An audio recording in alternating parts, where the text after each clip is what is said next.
Hello,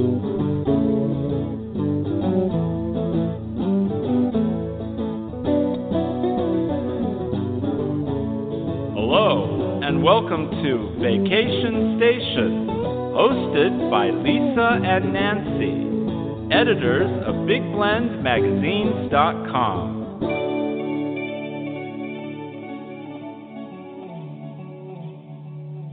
Well, on today's show, we have a special world travel panel discussion. It's got some family history in there, too. We've got Glenn Burrows, a family history expert and owner of Norfolk Tours in England, joining us, along with Lara Dunning. She's an author, travel writer, and publisher of SmallTownWashington.com. And we have Lisa Deitch joining us. She's a culture and cuisine consultant, a writer, and publisher of EssentialWanderings.com. Wow. I know. She's traveled all over into different places like Morocco and Egypt and, all these cool places. I know Laura's just come back. I mean, her thing is Small Town Washington. It's Small Town Washington and beyond. Yeah. So she focuses a lot on small towns in the state of Washington, but apparently she likes to hop over to Ireland and Greece. Well, you know. And then, Glenn likes to go to Canada, and I know that he hops over the pond over to France and that area sometimes, too. So it's going to be a good conversation. Yeah. Yeah, and we're going to talk about family history because I know that's why I wanted to bring Lara on because some of her family came to the States from England, and then Lisa has some history of living and going to college in England. So. Well, you see, we're just all connected no matter what. And we used to live in England. That's right. So there we go. All right, then after that, we're going to do a special interview with Glenn. Glenn, as I was saying, is the owner of Norfolk Tours, and we have this series that we do in both our magazines. It's about being successful. It's an inside scoop on what it's like to be in your career, and we're going to talk about being a tour guide and his tour company, which has expanded from taking people, on a customized tour of Norfolk and Suffolk to all of England, and he'll cross over the borders too to Ireland and Scotland and Wales.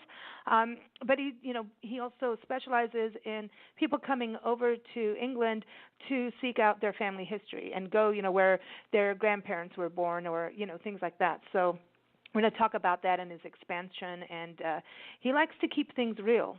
He wants things to be very unique for guests coming over, and he wants them to have the true taste of England. Well, and to see what you want to see. Mm-hmm. Exactly. There's a big benefit to that. And saves you money. You might as well have a good time. That's right. And then, we're talking about England a lot, so we're going to re-air Steve Schneickert's British Hollywood History segment that he did earlier in 2017. And, of course, we're going to play a lot of good music from musicians we know from around the world. So I'm excited about that. But happy Sunday Fun Day, everybody. It is January 21st, 2018. You're listening to Big Blend Radio's special vacation station World Travel Party. We're streaming live from a chilly Tucson, Arizona. The desert got cold, man. But anyway, we're your hosts, Nancy Reed and Lisa Smith, the crazy mother-daughter travel team and publishers of two digital interactive publications. We have Big Blend Radio and TV magazine. You can check that out at blendradioandtv.com. It's our variety publication that does include travel. And we also have Parks and Travel magazine, and you can see that at nationalparktraveling.com. But before we get all of our guests on the show, Nancy, this is an important day. I know. It is National Squirrel Appreciation Day. Everybody hug your squirrel. And there's reasons to be thankful for squirrels. They do. They're cute. Well, not only that, they actually plant a whole lot of acorns, and most of them they never dig up and eat. And so a lot of the trees that we see all around the world, except for Antarctica and Australia, they don't have squirrels. The only two places. How about that? But they plant so many trees that we enjoy today. So when you think squirrels are just rodents and doing damage, they can do damage. They really do a lot of the planting that we see. So they're tree gardeners. They're tree gardeners. We like that. Well, happy Squirrel Day, everybody. Well, and then also you could just know that their two front teeth never stop growing. So, that's funny. That's their hoe for digging. Yeah, that's so there you go. All right, everybody, stay tuned. It's time for our World Travel Party.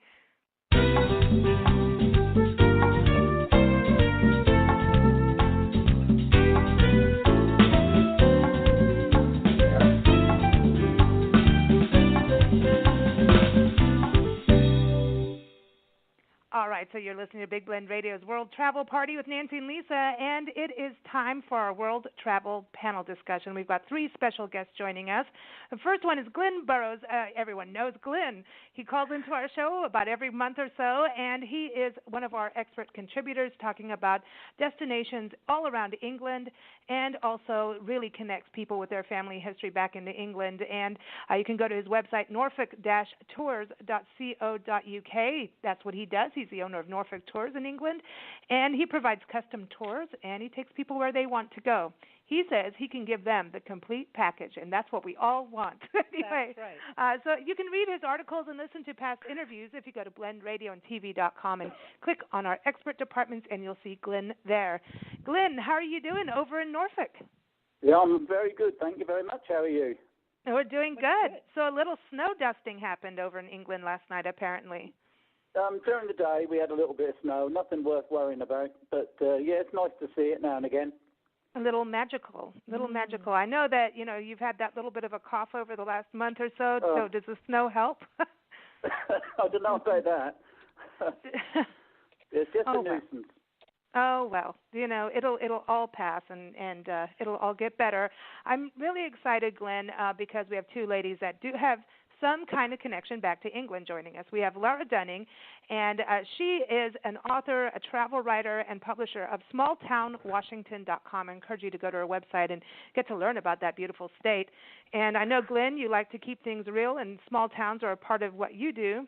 Definitely. But I saw we first met Laura. She came on a panel discussion in the summer of 2017 with two other travel writers, all part of the International Food Wine Travel Writers Association. We were getting the inside scoop on what it's like to be a travel writer and blogger. And actually, you can go see this if you go to nationalparktraveling.com.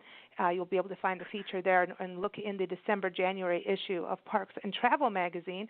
But Laura, we brought you on because we've got some family history connections, and you could definitely connect with Glenn, and we're going to talk about world travel. But how are you? I'm good. Thanks for having me on the show.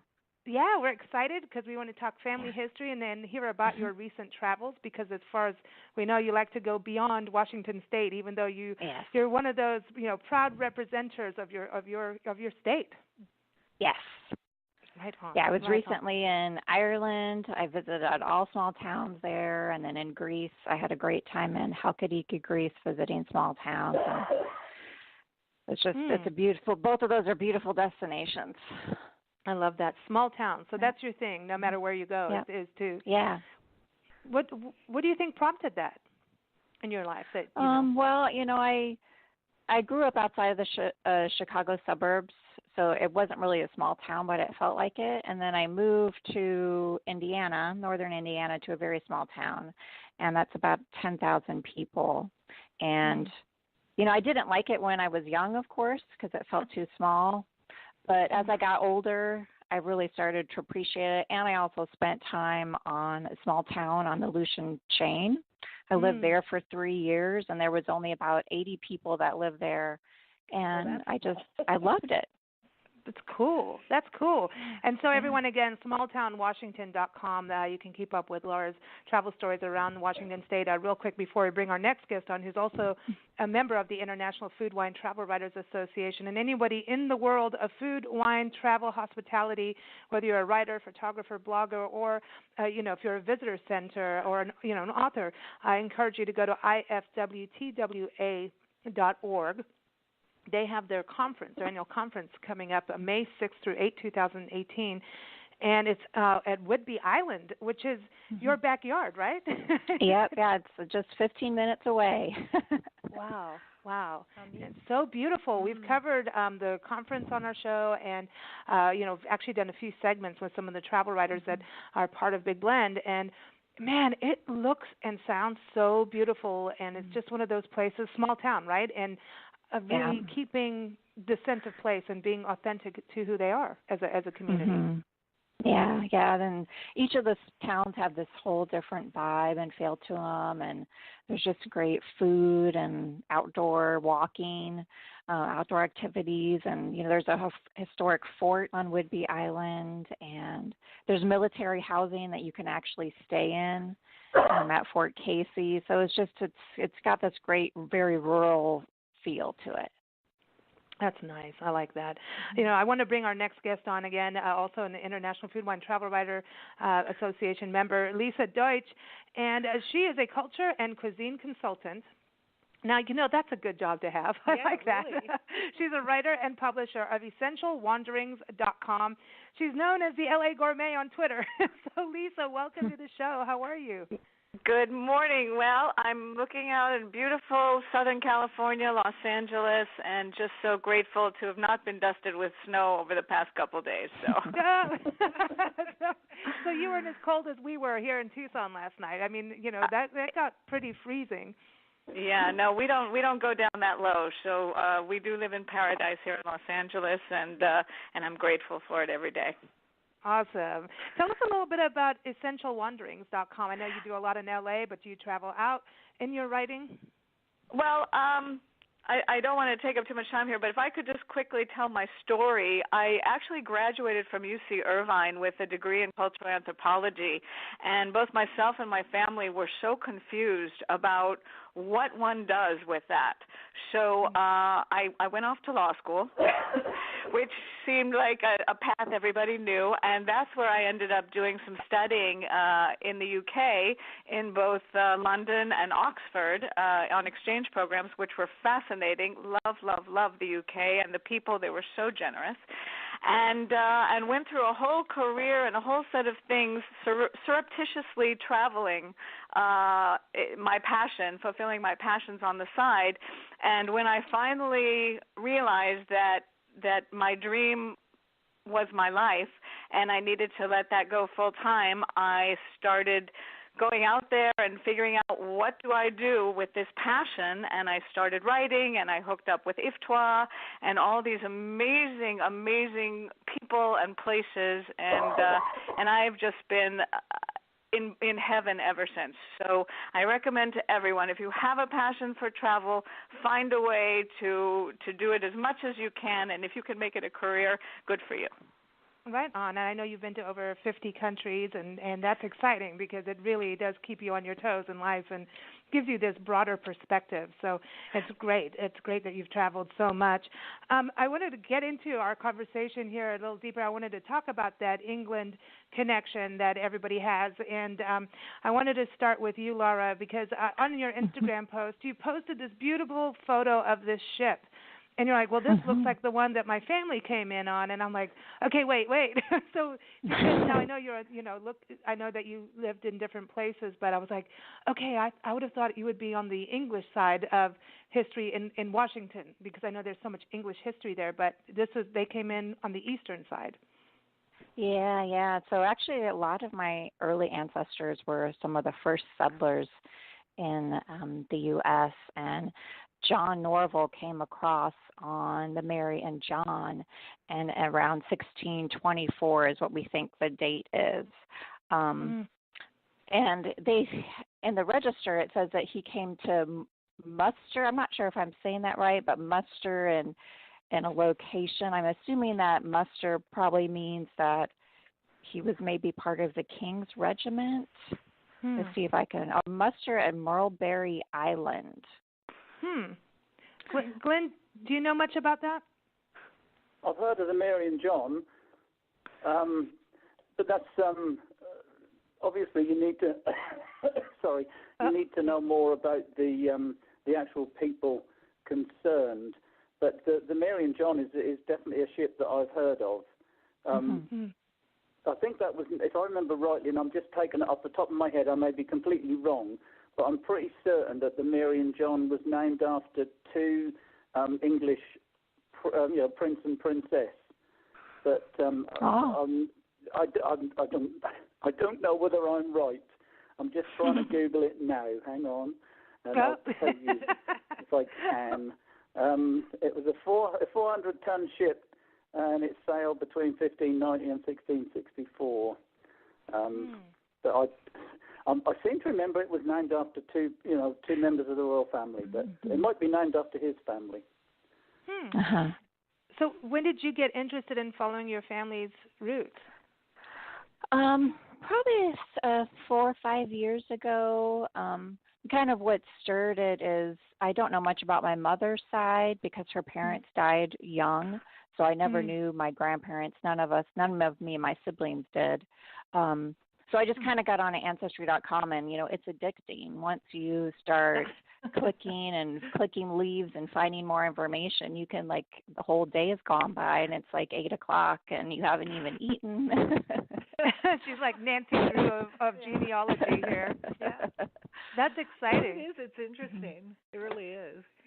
I love that you started doing that, and I wanted to go to Lisa. Tell us a little bit about your background, because were you born in L.A. and then went to England? Yes, born and raised in Los Angeles, which happens to be such a diverse city. My parents, in order to not only educate us on the diversity but also save money, took us to a lot of wonderful little mom and pop restaurants in Little Tokyo, in all these little ethnic enclaves throughout Los Angeles, and they really introduced me to culture in such a loving way, and we were so excited when we got an opportunity to explore that. And they always encouraged me to travel, and I started when I was 18 on a bus with 50 students throughout Europe, which was crazy. And then when I was in law school and the opportunity came up to study at Regent's College in London and also at Magdalen College in Oxford, I was beside myself. And what an experience it was to be embraced by the community. The barristers and the solicitors in London have I wouldn't call it a war, I will just say a charming rivalry going on, and they both tried to one-up each other to show these American students the best experience and the best time.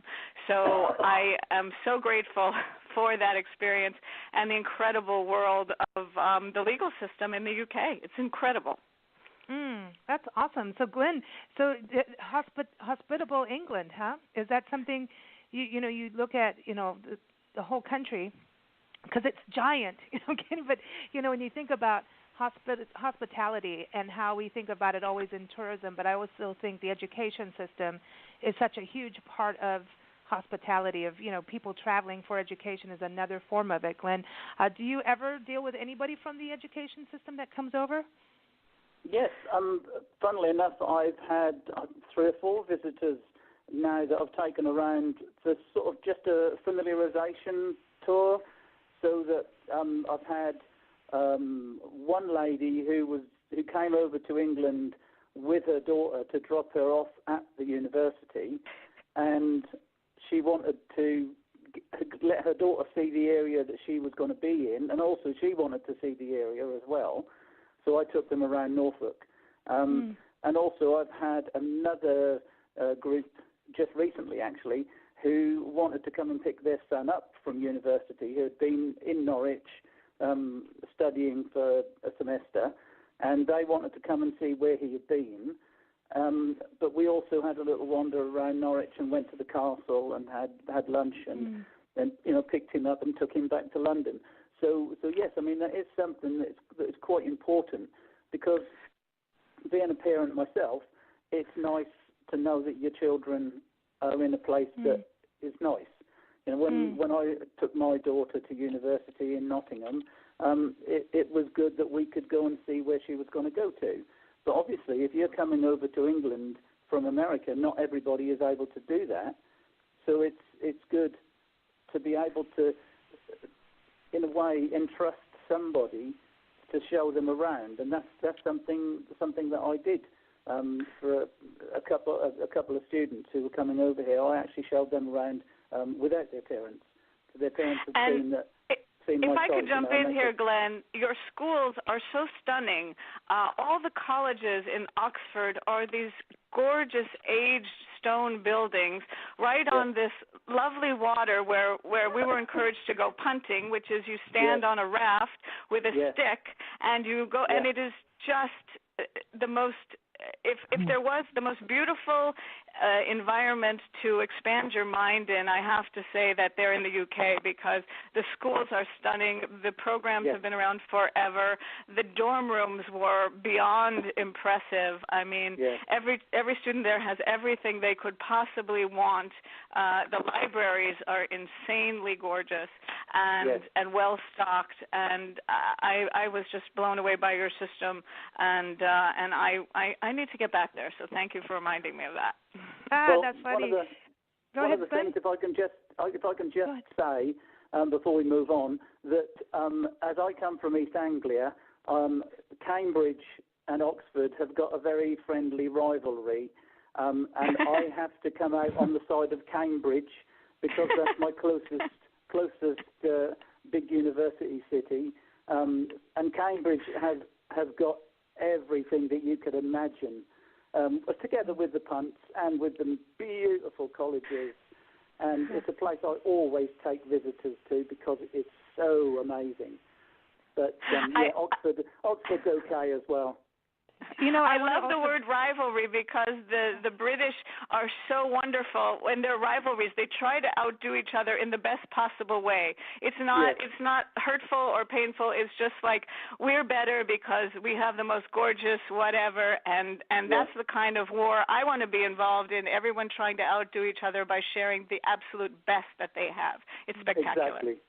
Yeah. I want to move on to Laura here because I wanted to finish up a little bit on her family history part of this, which sparked this whole England connection, and we're still going to talk about other destinations. Laura, when you were talking about your family coming over, are there specific names that you were saying about these different islands?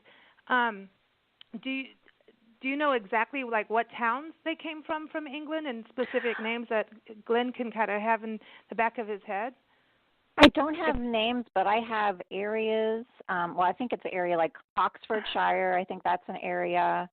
And then Wiltshire is another area that I found they come from. And those are the only two I've really been able to pinpoint. All the other research just says, when I'm looking on Ancestry.com, just says England. So I probably have to do, more digging to find where they were from in England. It's interesting. Glenn, any tips on going beyond the Ancestry.com with that, of being able to... Yeah, I personally would just put in, John Norville, the Mary and John 1625 or whatever, and see what comes up. Because it might be something that comes up from a book reference, or there might be somebody who's already found out information and done a biography of him. But, don't just go to the genealogical sites. Google book searches are absolutely amazing. If you go onto Google Books and go onto the advanced search option, go onto whole books, so not just excerpts, the whole book, and put in the search options that you want to put in. Some entire books are on the website. So you can often read books that were printed in 1700 or 1650 or whatever, and you can actually read the whole book. Some of these things are just available if we know where they are. So sometimes it pays just putting in a name and a place. So, John Norville from Oxfordshire, 1600s, you never know what's going to come up in a Google search. The computer today is amazing. I wish it was around when I started. I know, right? I know, wouldn't it? It's so neat. It's so exciting. And now Nancy has a question for each of you, so people can get an idea of where you're from and where you're going. Where are you going in the life? So, Laura, let's start with you. Where's the first destination you traveled to that was outside of your home? Outside of my home? Yeah, out of your hometown. The very first, I'm on a trip. Do you remember where it was? I don't remember where the first one was, but my father's a scientist, and he would save up all his vacation days. And so every summer we would go on month-long vacation trips. Cool. And so those are the most memorable memories I have of traveling when I was younger. So were you listening to the Bee Gees on those road trips? I'm just saying from the last conversation we had. No, my dad was like more of a Beatles. Oh, okay. Okay. I'll never Heart. forget that answer. I was like, where would you go on a road trip? Who are you taking and what music? And she's like, I'm taking my best friend. We're going from Washington State to Kansas and listening to the Bee Gees. I was like, I have never heard that, and it's stuck in my brain ever since then. Okay, Lisa, what about you? Do you remember what's the very first trip away from your home? The one that's the most in my mind right now is when we were, early teens, maybe before that.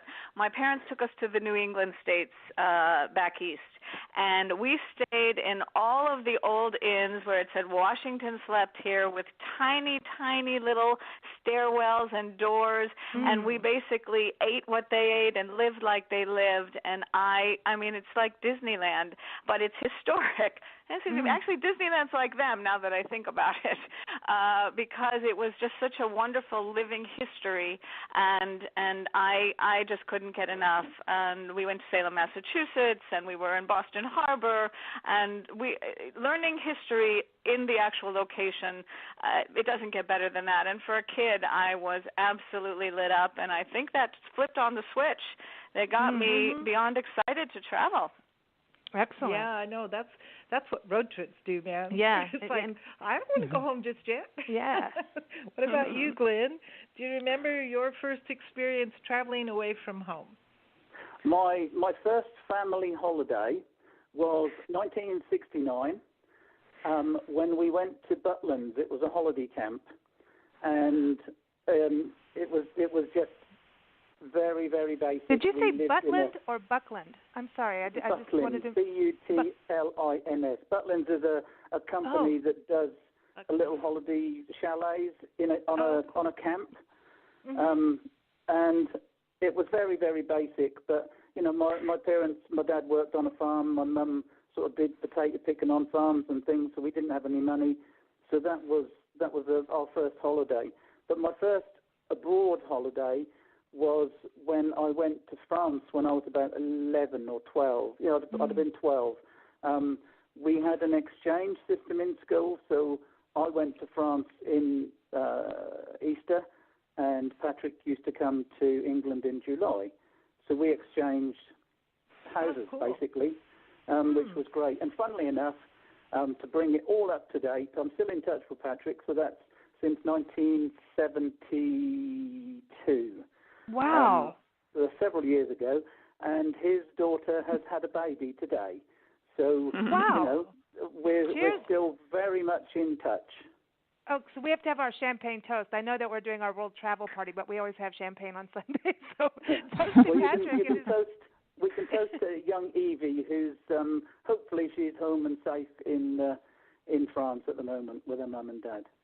Right on, right on. That's really cool. cool. I wanted to say this real quick to Lisa because you did the same thing. Didn't you stay in Madrid in some of your studies? Yes, my junior year of college was a year in Madrid. They didn't, back in those days, they didn't speak English there, which I didn't know, and my Spanish was non-existent. But talk about a more loving, open people. When I went to the butcher shop, the butcher literally made little bunny ears and jumped up and down yelling, "Conejo, conejo," at me to teach me that animal I was looking at in the case was a bunny rabbit. So, I mean, just wonderful, open-minded, and when they found out I was from Los Angeles, they asked, "So, do you know Tom Cruise?" And I hated to disappoint them and tell them no, but I had to, and just needless to say, a year of immersion, and my Spanish now serves me every day in Los Angeles, so I'm very grateful for that experience. And to live abroad is about as sweet as it gets, to see how other people think and live. And the Spanish, my goodness, they know how to enjoy life. It's all about celebrating life, family, going out dancing, having picnics.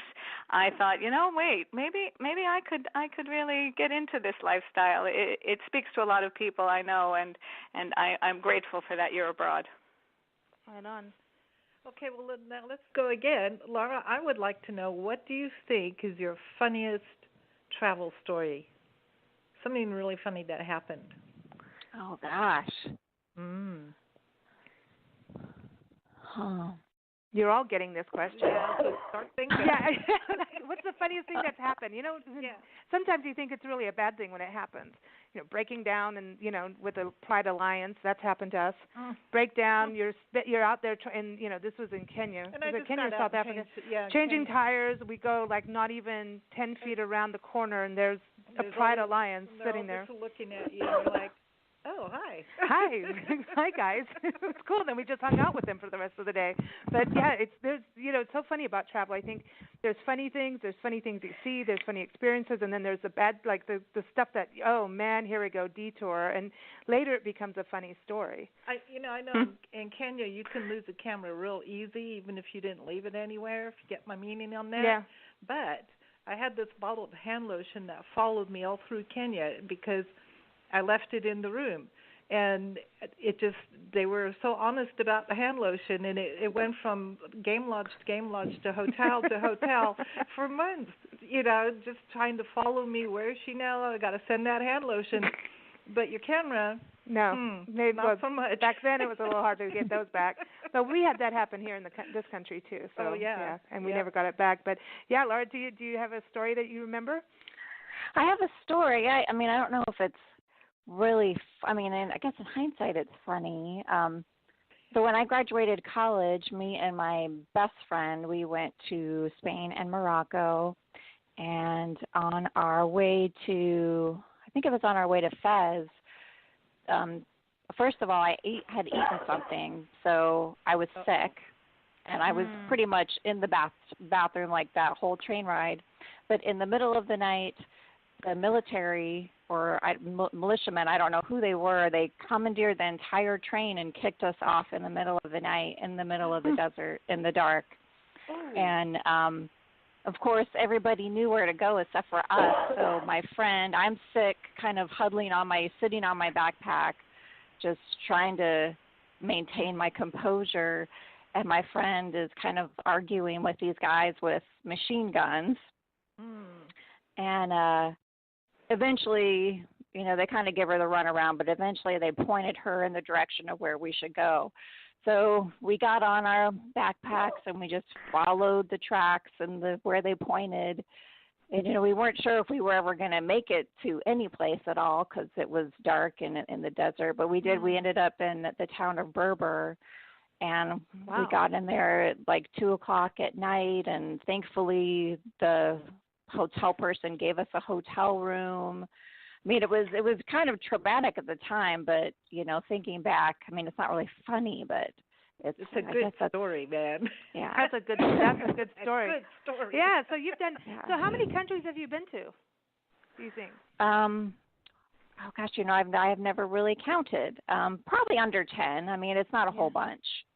But it's still, I think it's once you start, that bug hits you, and it's like you want to just, it's like, it's an addiction. It truly is. It's like, and once I think it's once you step outside your comfort zone, then you can't, you get outside that little bubble we're all in at our home and everything. And as soon as you step out of it and you realize, actually, this is really cool, and you learn to trust yourself in situations, then it's like the whole world is your oyster. It really is true, because then something like that will happen, and you're right, it's not funny, and I'm sure it wasn't funny at the time, but you still travel, right? Yeah, exactly. Yeah. See, she's like, without speaking. Yes, with the Bee Gees. It was really funny. Okay, so Glenn, what about you? What's your funny travel story? Well, actually, it sort of come to mind because I was just talking to you about Patrick, my friend in France, and also the conversation just now about going to Spain. I went to France in 1978 to work because I was in the hotel trade. I trained as a chef, and I wanted to learn French. And the best way to learn French is to go to France. So I went and worked in the Loire Valley in a 5-star hotel. Not as a chef, I hasten to add, but as a waiter. And afterwards, I'd been there for like 6 months. I went to Patrick's and stayed with him for a couple of weeks because he lives just a bit further up in the Loire Valley at Orléans, which is where Joan of Arc comes from. And one night we had gone out, as we would. I mean, we were 19-year-old lads, so we went out on the town, and he had a really bad car, and it broke down. So I was pushing this car in the middle of the city about 2 o'clock in the morning, and the police arrived and said, what's going on? So they said, can we have your ID cards? So Patrick gave them his, and I didn't have my passport on me because I hadn't thought about carrying my passport. We'd just gone for a night out, But obviously it's the legal requirement to carry ID in France. So anyway, Patrick said to the police officers, he's my English mate. And they came across to me and they said, as long as it's the English bloke who's pushing the car, we don't care, So they were being a bit racist, I suppose, we could say that today, but we all took it as a good laugh. We all sort of patted each other on the back and we went on our merry way, But that was quite funny. As long as I was English, funny. I could push the car. It is. This is all about transportation and travel. That does. I think that's where some of the craziest stories are, especially people too. Well, there's transportation and luggage are two mix-ups always. Okay, Lisa, same question to you. Funniest travel story. Yes, and mine is a transportation story as well. Okay. I was in Egypt, and I had this wonderful guide that a friend had recommended, so it was just me and him, and we were going to see the pyramids of Giza, which is the most amazing thing in the world, and I was so excited. So we go there, and he takes me to this little place, and he all of a sudden tells me I will need to get on a camel in order to ride around the pyramids because they're so large and so far away. Now, I didn't realize this, and I just about a year before had a terrible horseback riding accident and shattered my wrist. And I had not been on the back of any animal since, and I swore that I never would. So I said, no, I am not getting on a camel. I've already fallen off a horse. Camel's much higher. I'm not doing it. He was like, no, you must. You have to see this. It's so wonderful. If you miss this, your whole trip will be ruined. You have to do this. And I said, no, I am not doing it. So he goes and he must have been a 7-year-old boy. So he says, look how easy it is. He put the 7-year-old boy on. 7-year-old boy looks like he's been on a camel his whole life. He's riding around, no problem. The camel does everything he says, pulls the boy off, and he says, okay, now you get it on. I said, no, I'm not getting on. He says, you must. I said, the only way I'll get on that camel is if you give me the boy. You put the boy on the camel, I will sit behind him, and then I will do it. They gave me the boy and let me rent him for the entire ride.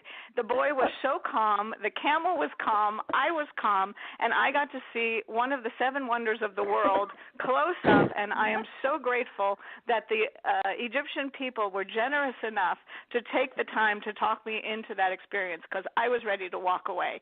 So thank you for hospitality that is always afforded to travelers, and the Egyptian people are top of my list for hospitality givers. Right on. I know, man. It's true. Camels can be very tricky. They have long necks. I love and camels. They can get your foot if they want to. I love them. The spit stinks. I know I've told this story before, but I've been spat and drooled on, and it was in Yuma, Arizona. There's camels out there, and camels used to be out. They actually brought camels into the desert in southern Arizona, up in through Yuma, where the sand dunes are, where Star Wars was filmed, and up in Southern California deserts, out by Glamis. Am I saying it right? Mm-hmm. And outside of Ocotillo Wells and Borrego Springs and the Borrego Desert, there were camels out there and on the Colorado River, and there was a military thing. And there's up in Quartzsite, there's that little monument to the camels of the desert. But we have actually seen a camel with a guy walking through the sand dunes in Southern California desert, like just walking through the sand dunes. It looked like the Sahara. And we pulled over and we really didn't have anything to drink today. We're not doing anything we're not supposed to be doing. What the hell is this? But it was true.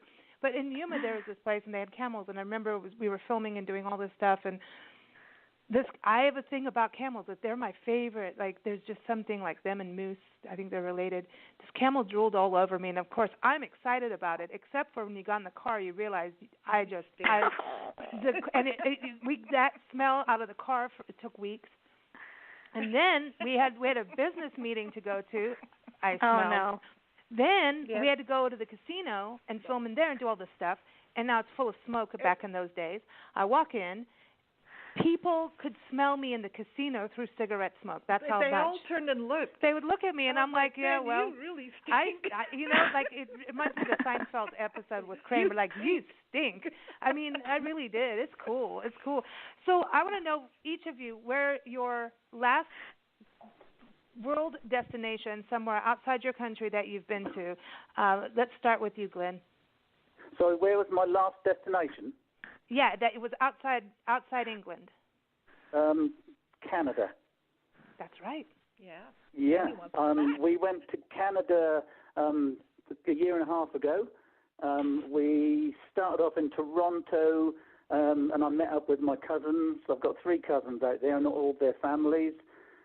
We then flew across to Calgary. Then we went up over the mountains to Vancouver, then across to Vancouver Island, and then flew back to Toronto. Wow. That was a fantastic holiday, and my cousins just are amazing people to entertain, to put us up and put up with us. And funnily enough, this week I've just booked my tickets. We're going to fly over to Toronto again, and this is in August. And then we're going to go to Nova Scotia and Prince Edward Island, and then back to Toronto, and then fly here again. So, Canada seems to be the place to be for me at the moment. Right on. That's and awesome. Is there? And I would just real quick, Laura, because I have a second part to this question. Laura, he wasn't that far from you in Vancouver, right? No. Yeah. No, All I'm right. only about an hour and a half from Vancouver. Wow. Wow. Well, We should have done the show like a year ago. The reason I really wanted to go to Vancouver was because George Vancouver was born in Kings Lynn, and so was I. And there's a statue of George Vancouver on Kings Lynn Harbour, and there's a statue of George Vancouver, obviously in Vancouver, and also on Vancouver Island in Victoria, on top of the town hall. So I wanted to get some pictures. So I took, as you know, Lisa, I'm also a director of Buy Local Norfolk. So I took a Buy Local Norfolk carrier bag and put it on George Vancouver's statue, because he's a Norfolk bloke. He ought to be proud of it. And we need to buy local. People need to support your small businesses. We talk about small towns and keeping that authenticity. And I love that whole project that's over in Norfolk and then other communities. I know there's initiatives out here as well. Your second part of that question is, what did you see that was completely different than you've ever seen in your own country, that you're like, man, I'll only see this here? Bears. We saw a grizzly and a couple of black bears, and that was just mind-blowing. That's so cool. That is awesome. That is, didn't bears Those are used to roam great. in England like years and years, like in ancient times? Yes. They did. Yeah, definitely. They did. When we were still part of Europe, we used to have bears. Well, I suppose and after that as well. But we had bears and lions and tigers and everything else as well, because we were all part of Europe. We had mammoths that came out and hung out with you too. Well, the Well, camels. we had mammoths, yeah. Camels come from here. The camels come from North America. So far. Unless they find an earlier fossil. Yeah. But the earliest fossil they have right now of a camel comes from North America. So camels actually started out here, or at least were here at one point. It's crazy, like when you start thinking way ancient times like that. I love that. And then I love the hummingbirds over in Germany. In Germany, the earliest fossil of a hummingbird is in Europe, and they don't have any hummingbirds there now. Yeah. But we have them. It's just wild. It's crazy. It's wild.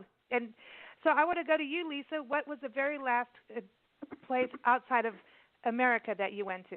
I should say North America or America, United States. Yes, that would have to be Gaziantep, Turkey, and let me tell you how I got there. I was invited by the Turkish government, who pulled together a group of food writers and scholars, because Gaziantep was honored for their cuisine by the UNESCO Creative Cities Network, which is, you know, the UNESCO heritage sites. They started another program to honor different places for their contributions to music, to cuisine, to culture, to craft, to folk art. It is an incredible program, and Gaziantep Gaziantep is on the Syrian border in Turkey, and it has a 6,000-year-old cuisine that is so distinct that it received this honor. And we were lovingly taken around and shown all of the best parts of it. We saw almonds growing. We saw pistachios growing. That Gaziantep is famous for their pistachios, which they make the best baklava with. And then salads that I've never seen before. It was a feast to be remembered. And Turkey, whether you're in Istanbul or any other region, or Gaziantep like I was, is such a hospitable, loving place and absolutely delicious. I want to give a shout out to Tucson on that note, because these UNESCO sites and World Heritage sites, number one, are very, very important to tourism and protection. So I'm glad you brought that up, because it's so important. And when you travel, you get to understand. And we need to be advocates for these kinds of things, because that's the first step to losing these ancient sites and what they belong to. I know, like, the National Geographic did a series of geotourism maps, and I actually did a lot of work with some of the people that were putting it together here in Tucson in the Sonoran Desert, and it was so exciting to see behind the scenes what they were doing and getting interviews with people about the cultural aspect, the cuisine, the music, the food. It all goes together.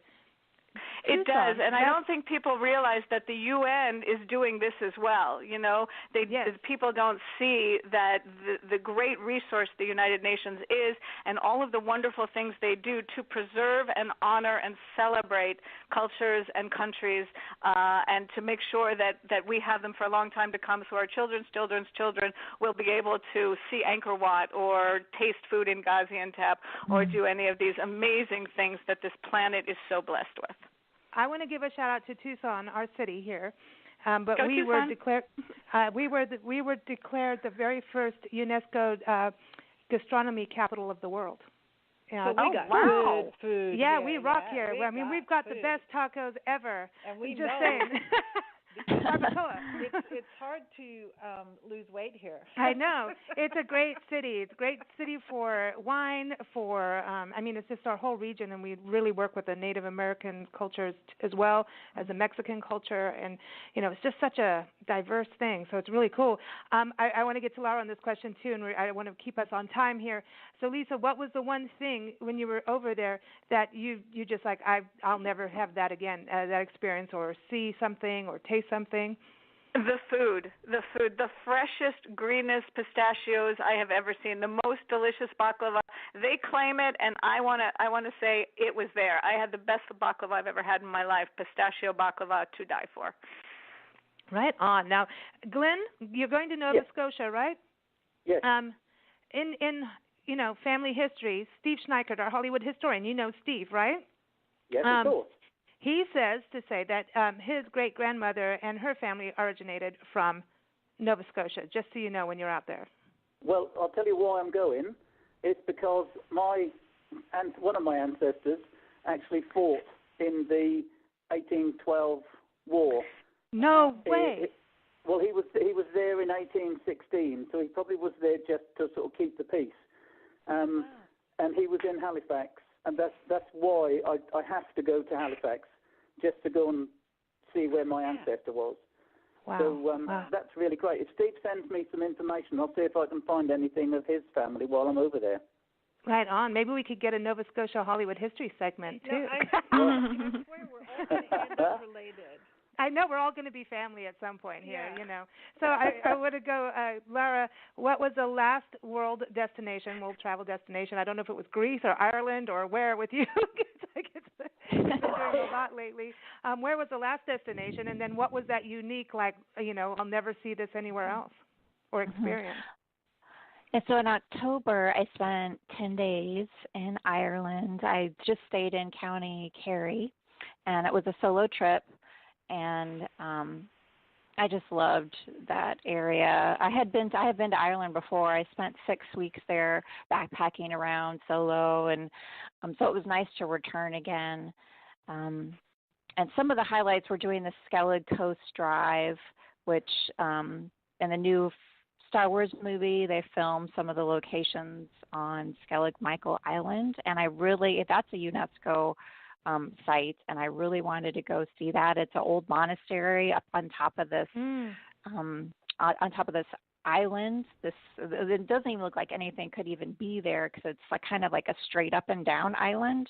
But there's 6 little beehive huts up there. But the weather was too bad to go. They could only land during good weather.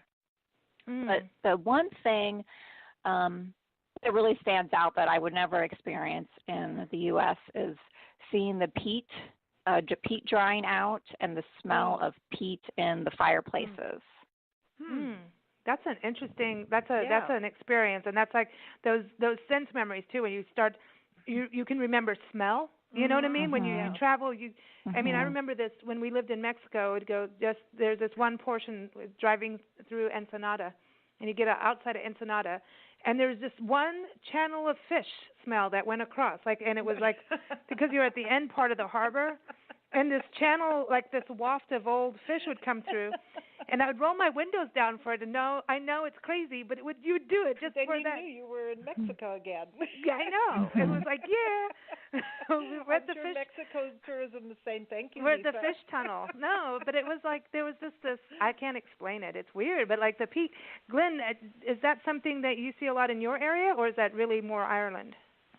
No, peat diggings is now mainly in Ireland, but the Norfolk Broads, which I've probably talked about before, which is a fantastic area of waterways, was actually formed by medieval peat digging, because people used to dig the peat, obviously, to burn, and some cottagers used to use peat to put on their roof, to insulate their roof. But talking about smell, it is one of the most evocative things, smells and sounds.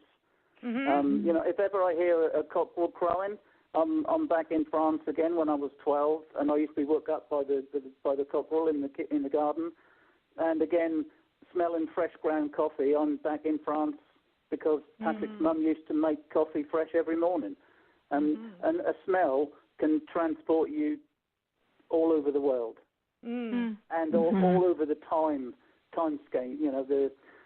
All over time. Put it that way. Lisa, what's your latest smell that you got into? Well, it's always something baking, whether it's bread, hopefully bread, or anything.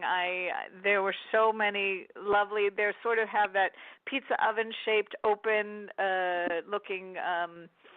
That they bake the breads in Turkey, and it was so wonderful to see them pound out the dough, lay it out, put it in on the wooden little dowel there, and then pull it out, and you got fresh hot bread. It doesn't get better than that in my book.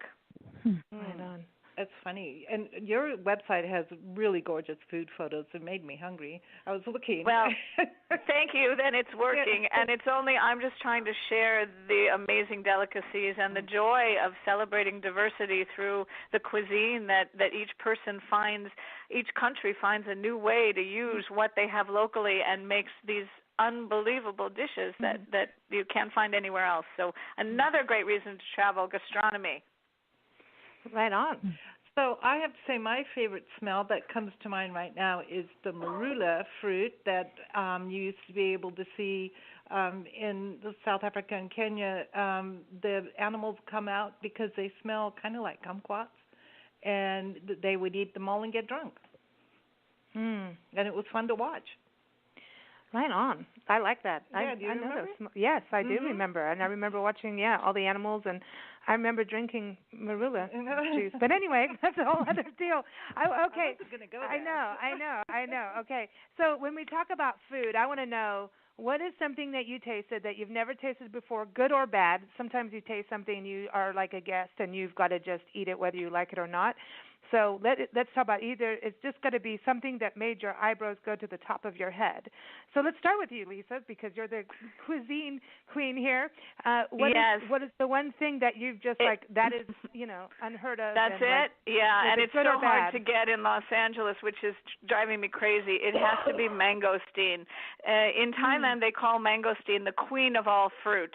Durian is the king. I'm not sure why it's stinky, but mangosteen, you open up this red, thick, leathery covering, and you pull off these sweet, white, tropical flavored, almost custardy, incredible segments, and you just savor them. Be careful, it has a very large pit in each one.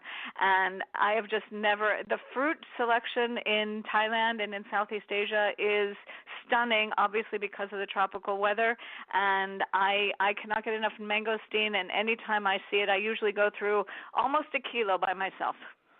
Wow. There you go. She likes it. Okay, so Lara, what about you? What is the one thing that you've tasted that you just like that was unique?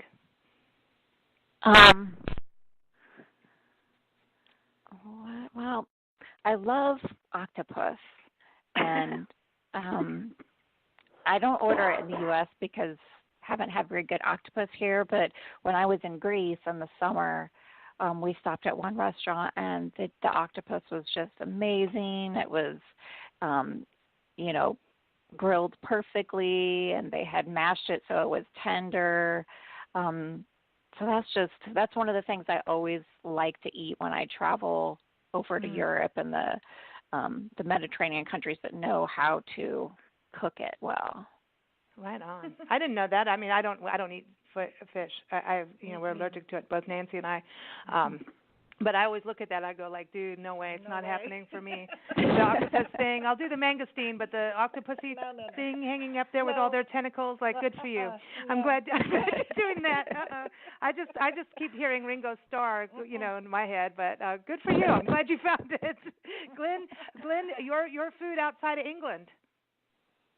So you mean while I've been on holiday? Yes. Right. The best meal I've had, I think, has to be the meal I had on the top of the CN Tower when we arrived in Canada, and it was a piece of steak on top of mashed potato, and the steak was just to die for. It really was delicious. It was melt in your mouth. It was a little bit, I think it was a bit like the Wagyu steak from Japan, where it's just so tender that you don't really have to worry about using a knife. It was absolutely amazing. And funnily enough, talking about Canada, my cousin Sandy is actually listening in, and she's just sent me an email. She just sent me a comment on Facebook to say that she's listening in. So just as well I didn't say anything rude about Canada, isn't it, really? That's right. That's what, the 8 keys of excellence. The third one, speak with good purpose. You're going to learn that. I'm still working on it. I know. So, I really, and honest and kind, and I want to thank you all for joining us for our World Travel Panel discussion. Glenn, I know you're going to be back on with us in a couple minutes here to talk about the inside workings of being a tour operator and being, just in a small business doing it too. And so we're excited about that. So everyone, again, norfolk-tours.co.uk.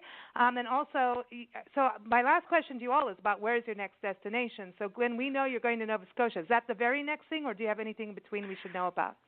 Apart from taking people around, I don't think I'm going anywhere else before then. Okay. But you will hop the border to, like, Scotland and Wales and, Yeah, well, I'm driving all over the place, so I go to lots of lovely places, but it's for pleasure as well as business, but this one will be with me and Diane to Canada, so that'll be the next one. We can't wait. We can't wait to watch you on Facebook and everything and watch what you're doing, because I like to follow everyone's journeys. It's exciting, and I like watching Lara on there. And Instagram, you post so much of Washington State. I'm like, we need to do that. We need to put that on our list this year to go there. Sure. So where's your next destination? So I'm mostly going to be sticking around Washington. I'm going to be doing some stuff in Snohomish. I'm going to go back to the Lewis and Clark Valley. I was there in November doing a wine tour, and they have some great wines out there. And the Tri-Cities, I'm going to go back there in the spring as well. And then I have plans to go back up into some of the small towns around the Vancouver area as well. Awesome. Everyone, smalltownwashington.com. Keep up with Laura on Facebook, Twitter, Instagram, and I'm telling you, follow her because she gets all these natural places, hiking with her dog, and sometimes you'll get food, and then you're like, dude, why are you doing this to me? I need to get out there. So thank you for the inspiration to get out there. I really appreciate it.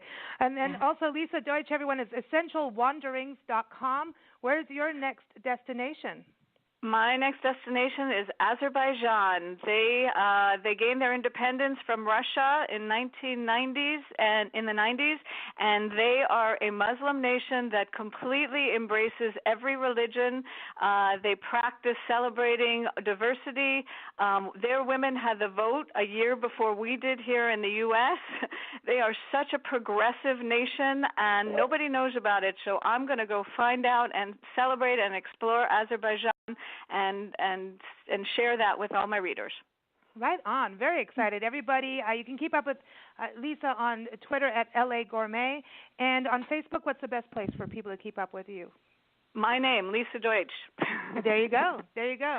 Thank you all for joining us. We're going to close with some music, but again, I want to give a shout-out to the International Food, Wine, Travel Writers Association. Again, their conference is May 6th through 8th, 2018 in Whidbey Island, right outside Laura's doorstep. So you're in good hands over there. So if you just watch out there. It's so beautiful. So that's a great conference to go to learn about the area and also get some travel insider tips. So we're going to close with a little music because, that's the thing that we do here. Especially when we do our world parties. So, we were talking about these English connections, right?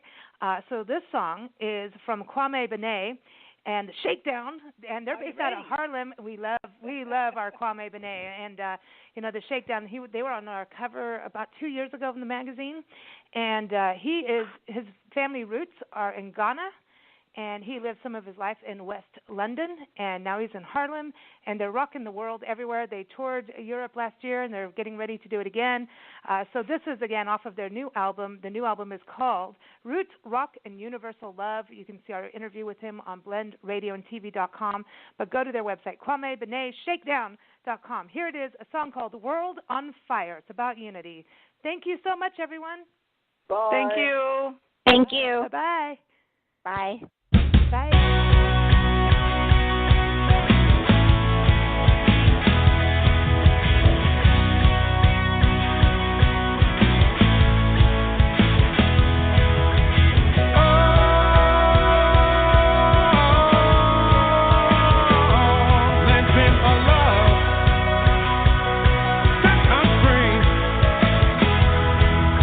World's on fire, love take us higher, love take us higher. You give it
everyone, again. World on Fire by Kwame Benet, the Shakedown, over from Harlem, with roots in Ghana and in West London.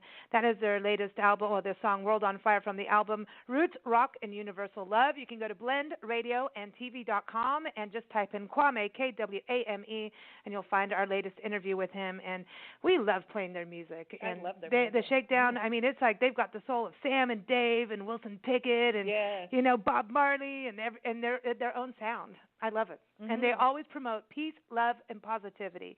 Hashtag peace, love, positivity.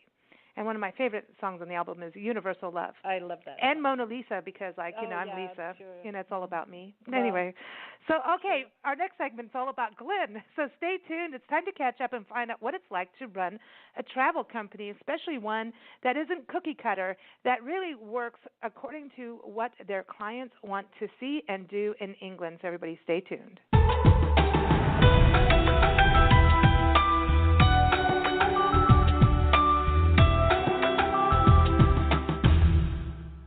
Well, Glenn Burrows is the owner of Norfolk Tours in England, and he is back on our Big Blend World Travel Party today to give us the inside scoop on what it's like to run a tour company.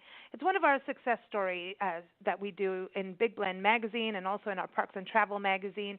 And when we ask people to do these stories, they answer 10 questions that we send them, and then we put it in the magazine. And his answers are going to be featured in the February-March issue of Parks and Travel magazine, so watch for that at nationalparktraveling.com.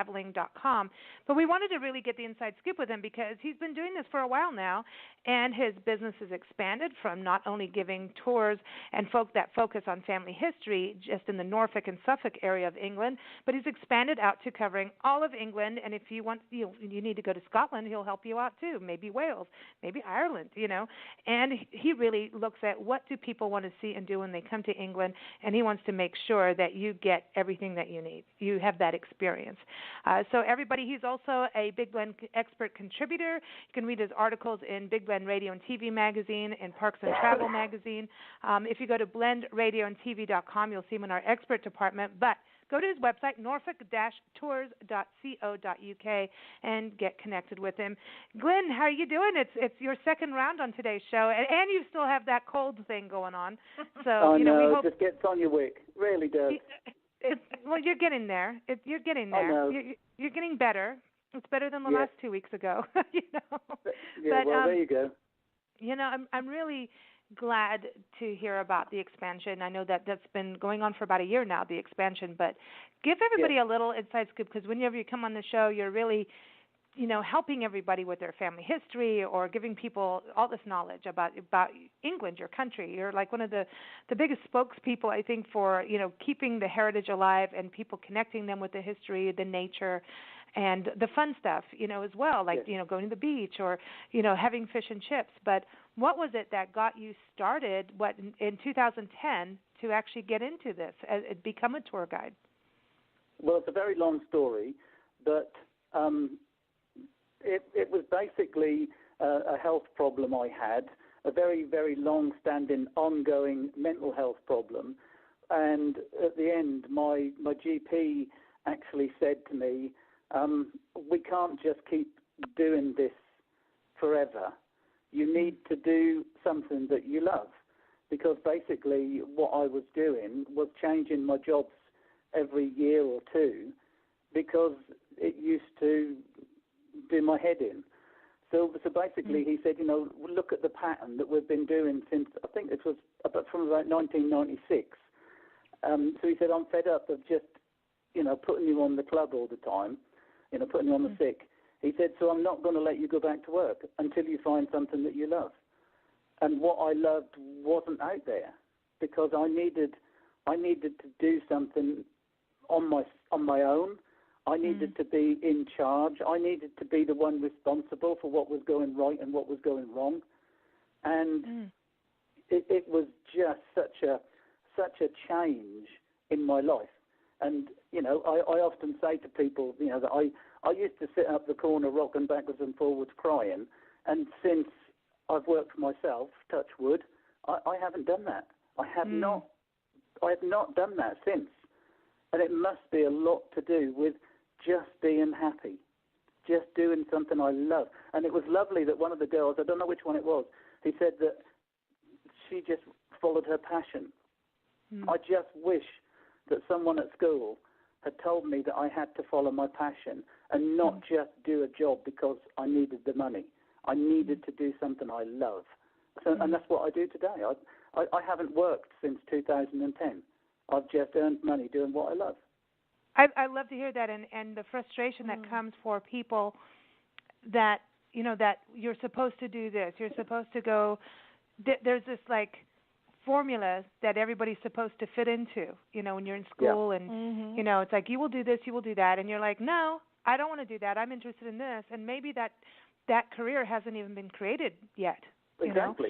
You know? And it's like when you are not in that zone, we all become the most miserable human beings, not only to ourselves but to those around us. For when we're not happy, it's just not cool. And I think, and it's also when you said, you know, I want to take charge, and I think that's such an important thing when you said that, because I think that's one of those entrepreneurial qualities, is when you want responsibility. So when you say take responsibility on it, it's really about, I want to, you know, when you look at your guests you take around, you're going to make sure they have a good time, and if something's going wrong, you take hold of that. Whether when you're working for somebody else, you may have that passion for customer service, and the boss goes, who cares about that? You know, just stamp onto the next person. You know what I mean? When you deal with these huge corporations, I don't even want to get started on that, and they just keep passing the buck along to the next person, and no one really helps you.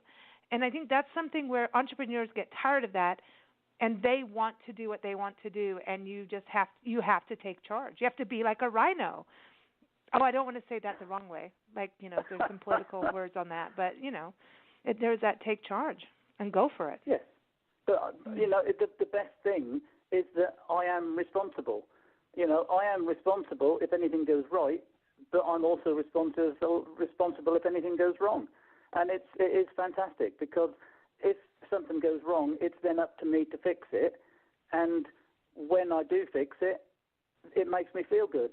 So it's a win-win situation. Even when things go bad, once I've got over it and fixed it, it then raises up my emotions, my self-esteem. And as anybody who's had mental health problems knows, that, you know, the self-esteem thing is one of the main catalysts for mental health problems. You know, if I feel really rubbish about myself, then I'm going to feel rubbish about myself. It doesn't have to do with a sense of purpose. I mean, because we've done our own businesses in several countries now, and we've also worked for other people. And even if that didn't last very long. No, it never didn't does. last at all. Never does. Even though, like when we were selling musical organs, we both love music and we're musicians, and we thought, okay, well, that's kind of a compromise when we came back, you know, to this country, and we really needed to get jobs. And it worked as far as we liked teaching music. That was cool. But what we didn't like was how the management style was, and then as we grew up higher in the company, we could see where they're being a little fishy with the finances. And as soon, I don't know, somehow it just like, okay, I'll go to work because I have to, not wake up, oh man, I get to do this today, you know. And there is, and when something does go wrong, because I mean, we have this saying, what could go wrong? And then we know, oh, you said it, now something's going to go wrong, because something goes wrong.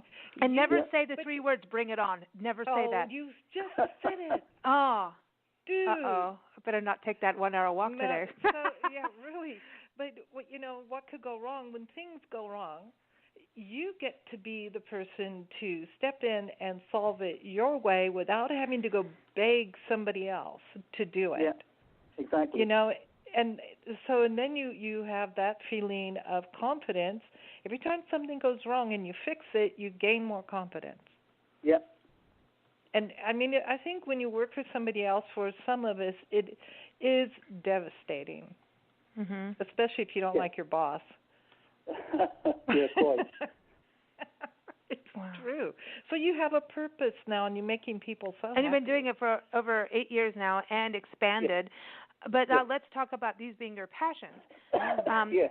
It all started really with the family history part, right? Well, yes. I mean, I've always been interested in my family history since I was, as we say in England, knee-high to a grasshopper, because I grew up with my aunts and uncles and grandparents, and I knew all my family because they all lived around us. So I sort of grew up knowing that I was a local. And when I started to look at my family history sort of properly in the sort of mid-70s, I started to realise that actually all these stories were based on fact. And my mum's family have actually lived in the same village as my parents still live in, where I grew up, since at least 1620. Wow. Having a connection to one tiny little place in Norfolk for 400 years is quite something. So I then started to be really passionate about local history, because I realised that my family actually were the people who made the village what it is, because they were blacksmiths, they were workers on the farms, they did this, they did that, they went to the churches, and they're buried in the graveyard, and things like that. And I suddenly realised that actually my history, my family history, is local history. So when I started to look around and I started to expand my family history, I found that all of my ancestors on all sides that I've looked at since 1977, when I started it seriously, every one of my ancestors was born and lived within 50 miles of where I live today, where I'm sitting today. Wow. They all lived within 50 miles of this spot. That's amazing. And that's amazing. And that gives really me is. such a feeling of belonging and being part of the soil. I am part of this area, and that is what gives me the passion. And that's it's interesting, because you probably have some real deep-seated instincts that other people won't have about the area because you are part of it. Well, I like to think so, because all of my ancestors sort of lived here. 90% of the sort of places I go through when I'm driving around this area are places that are connected to my family in some way or the other. Wow. So I've got a connection with lots of these different places. And to think, that my ancestors lived here, and they were walking around, when the churches were being renovated in the 1700s or whatever, they may have even been the ones who helped to put the lead on the roof, I don't know. But that sort of thing is what I get from going to places, and that's what I want my visitors to get when they go and they can stand by the church where their ancestors worshipped. Or if we're lucky and we've been able to find graves and things like that, we can actually stand beside the person who lived there. That is a really, excuse me, true connection. A really funny feeling on the back of your neck. When you're standing beside somebody who died in, say, 1770, and you realise that actually his blood is in you. Now, I've had that experience in Little Plumstead in Norfolk, where a couple of generations of my family were rich enough to afford tombstones in the 1770s and the 1780s. And to stand beside those graves and to recognise the names and realise that actually my blood is down there. Well, it's not anymore, obviously, because he's rotted away. But you know what I mean. Yeah. He's actually connected to me. That's fantastic. That's what I want to give. That's what I want to give to and you do, right? I mean, because you're, when you come on shows over the years, and actually you've been on our shows for quite a number of years, like looking back, and I remember the beginning and what your beginnings of Norfolk Tours, and talking about taking people like the World War II airfields. It's like, that's hey, right. Americans may come over. Maybe there's a connection that's not just through, a relative being born there, but a relative who served and ended up there during World War II, stationed there, that kind of thing. And there's writers. I know you've talked about writers coming out and doing research, whether it's, looking at the history of some part of the architecture of a chapel or a cathedral. That's right. You don't have little chapels in England. You have cathedrals. You know what I mean? We do have some tiny little churches as well. I know you do. I know. I was just messing with you. But it's interesting to see this. Go ahead. The interesting thing about the writer that I had over from Australia was that she actually wanted to sort of trace a journey between sort of one area of ecclesiastical buildings into another. And part of that journey would have been on water. She was researching, this was medieval, a novel that she was writing. So I arranged for us to travel on the water in a sailboat, a very, very small sailing boat. And it was a 1930s pleasure craft, so it weren't a medieval boat. But she said that there was nothing that could have possibly given her that experience to write, because as it happened, it absolutely tipped it down with rain as we were sailing along the river, and we got soaked.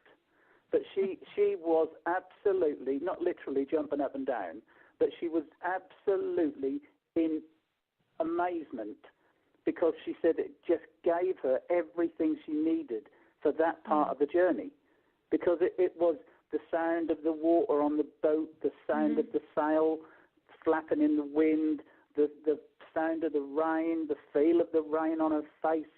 She said she got everything she needed for that part of the journey.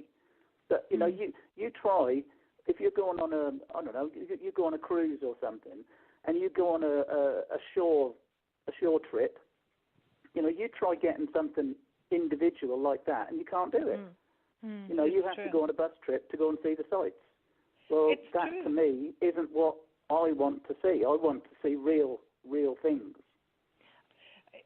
Having taken a few tours of people from the United States to Kenya, and having 30 people plus to handle, when you got to Kenya, and they all 6 to 8 people per van, then you had this big convoy of all these people. We got us a convoy. Yeah, we got a convoy.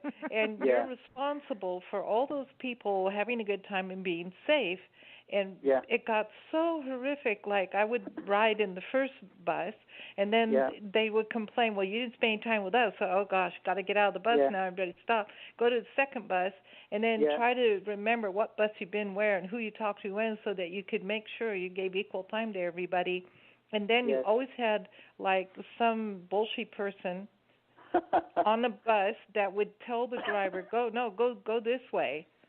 And the driver would just do it, and then all of a sudden you get to your destination, you're missing a bus. Yeah. And you're like, holy crap, what do I do now?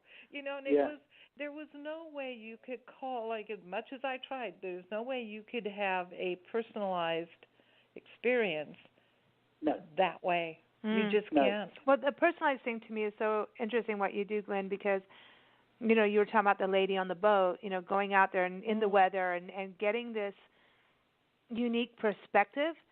When Nancy and I travel, a lot of times when we're doing the tourism side of things, we're on a media trip, and we don't do the big group media tours like I know a lot of travel writers do, and it's a very beneficial thing. People go through a community for 3 days or 2 days, really, get whipped around. You get a taste of it. That's why they call them familiarization trips, fam tours, and off you go. And you've given a little glimpse of something. It gives you that little sizzle, and you're able to tell the world, hey, check this place out. We want to go back because there's so much, which is really, really cool.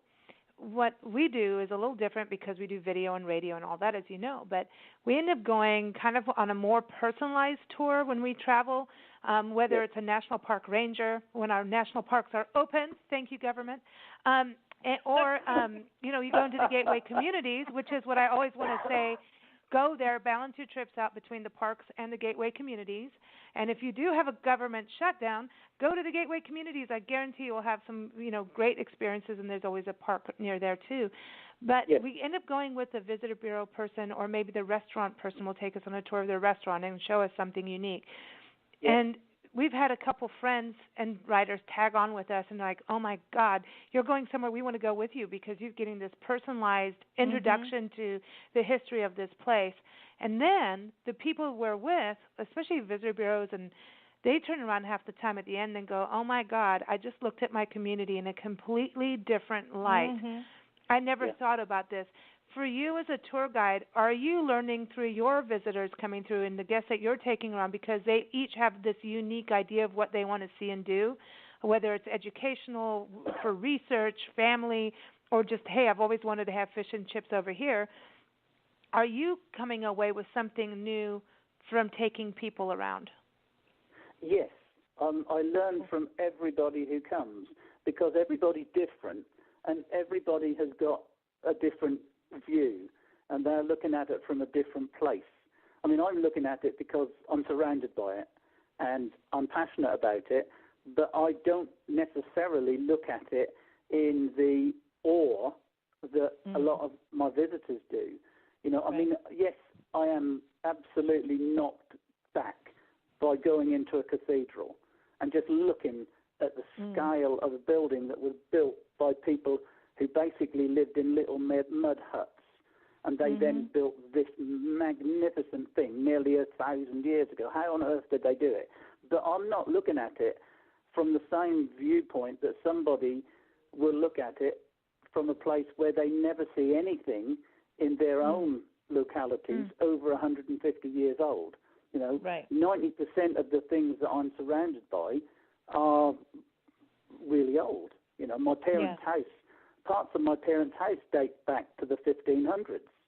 You know? Wow. And I grew up in that house, you know, and my local church is probably 13th century, but there are Norman parts to it.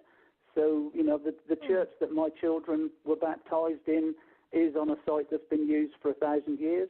The church I got married in had Roman bricks in it. It's a Saxon building, so it's well over 1,000 years old. You know, so although I'm surrounded by history, excuse me, I realize that actually for some people something 200 years old is absolutely amazing anyway. So I get that. I also get the differences between the climate that people come from. We're such a small island, and we don't have that much differences in climate. You know, from Scotland to England, there isn't that much. Whereas in America, for instance, you know, if you're in some parts of Texas, you're in a desert, and if you're in some parts of, I don't know where, up in Vancouver area, you know, you've got snow. So what I don't understand, and I can't get my head around, is how everybody comments on how green everywhere is. Because obviously we get rain. You know, we get rain everywhere. And, well, we don't. Well, I know the difference from us going from the desert. We go to the desert and we go into California or the Sequoias or a place that has green, and there's this crazy intoxication you get, and it is intoxicating, where you just you are in complete awe. Especially if you're out where we are with big blue skies, desert, you know, and it gets hot, But then in the monsoon season, we go green, and then it's just like, wow, this is crazy. How did the desert do this? How did it go from sand to like a carpet of greenery and wildflowers and, you know, all that cool stuff? But there is this difference. And I think England, you know, there's this thing of what you dream of England being, and you see movies, you read books. And there's something when, you know, I even remember as a kid, I mean, the memories I have of England are so vivid. I mean, I remember all the little buttercups and all the little daisy chains and all these little tiny things are part of who I am now because of going there. And it is this idyllic place, and no matter what you imagine, there's something in England that if you get out into the countryside, and, you know, I'm not knocking London because there's so much to learn, but get out. Get out. And move to the other side and actually explore, which we did. You and I went all over the place, and to these little, you were talking about camping with your family in the earlier segment, and Nancy, I think that's how I got worms. But anyway, it was this one sheep field that we camped in. But anyway, as a kid, whatever. I don't know why I want to say that on here, but I know we talked about that before. But there was all these little places, these little villages, and you always talk about these little villages. And seriously, like one village is right next to the other village, and in an American, you'd think one village, like 3 villages is one town, but it's not. Yes. Like you cross the street in another village. They're so quaint. It's something that, again, I get surprised by, is that, in Norfolk especially, you can generally say that every 3 miles you're going to get another village. Sometimes they're closer than that, because this was a very, very important area for agriculture in medieval times. So obviously there were lots of villages because there were lots of farms and lots of farm workers. So while you're driving along the countryside, you are constantly going through different villages and constantly going past yet another medieval church. And I remember this was one of my early visitors, a lovely lady from Alabama. Her and her husband came over. They came over twice, actually. We was looking around Norwich, and after a little while, I'd stopped pointing out the churches. And she said, you've stopped pointing out the churches. I said, but there's one round every corner, because Norwich has got more medieval churches than any city north of the Alps. We had over 50 medieval churches within the city walls. So, literally, you can see one church from the previous one. Sometimes they're nearly next door to each other, and after a little while, we do get a little bit blasé because we're surrounded by it. Right, you see it all the time. It's my visitors bring me back to reality to realise just how lucky I am to be surrounded by this magnificent history. That's amazing. I want to touch on this in the 10 questions. I don't want to repeat the 10 questions. Everyone can read this in the magazine and on the website, but this is something you, Nancy, and I have talked about for years, and you know that Nancy's embarked on this excellence in tourism, putting the eye back into community, and we're going to be calling you for some radio segments on this because you are a huge, activist as far as I'm concerned in keeping the sense of place, the integrity of an area. And question number 5. What is your pet peeve in regards to the tour operator industry? And you get started, and you love your town, and you're like, oh, I'm going to do this, and you get started, you're going, and then all of a sudden, what?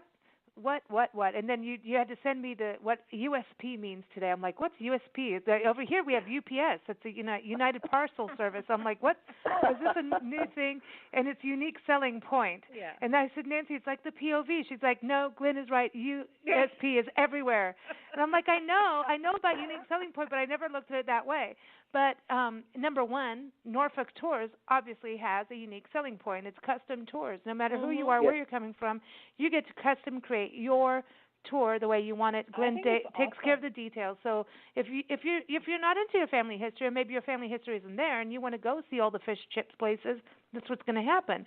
So that's very, very unique. And I think that's such a rewarding thing because there's nothing like getting a local's insider scoop of the place. There's nothing, important. And to get the real point. But you are this activist in keeping that sense of place. Otherwise, quite honestly, you won't have a company, right? If things aren't authentically English. Well, exactly. I mean, what is the good of going to, I don't know, if we go to New York and someone says to me, right, do you want to have a New York bagel? And I said, oh, yeah, I'd love to try a locally made New York bagel. And I'd go into the bagel shop, and the packet says, made in China. Is that what That's probably happening. Well, wouldn't put it past anybody. I want to go into the shop. Made in Trump. Number one, I do not want it to be in a plastic wrapper.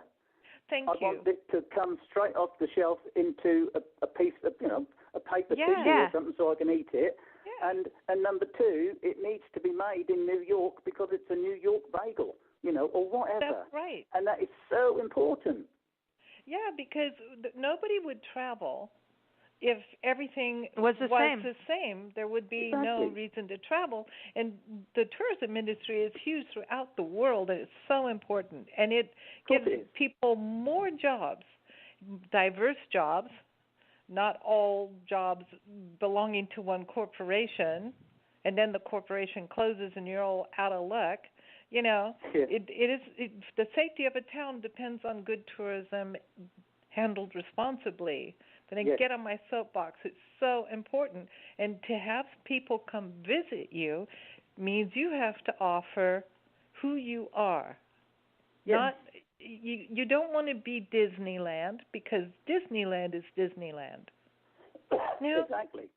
You know, when you go to England, you want English. Well, okay, so I'm going to bring this back to why Glenn is doing what he's doing. Yeah. Awesome. Because it's about living your true passion as anybody in any kind of business. You know, whatever you're doing, you should be following your passion. Yeah. And it's the same thing for the destinations and the communities. It's just not and who wants to live in a community who wants to live there if it's not, you know what I mean? If you don't have a story or identity, and you just become the plastic wrapper of China. Exactly. Which is the Trump family. It's no good. It's absolutely no good. I mean, I went to Stratford upon Avon with some visitors because that's where they wanted to go.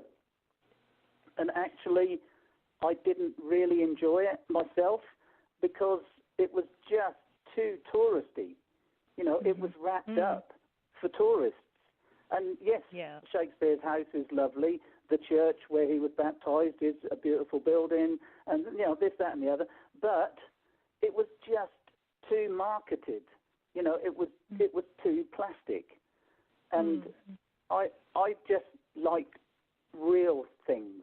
You know, I like to go into a village museum or a town museum that is not run properly. It's run by a couple of volunteers who are sitting behind the desk doing their knitting or something, because they're real people. You know, you don't want to go to a great big spick and span museum because it's probably too generic. If you want to go and find out about the local things, you need to go into the local pub.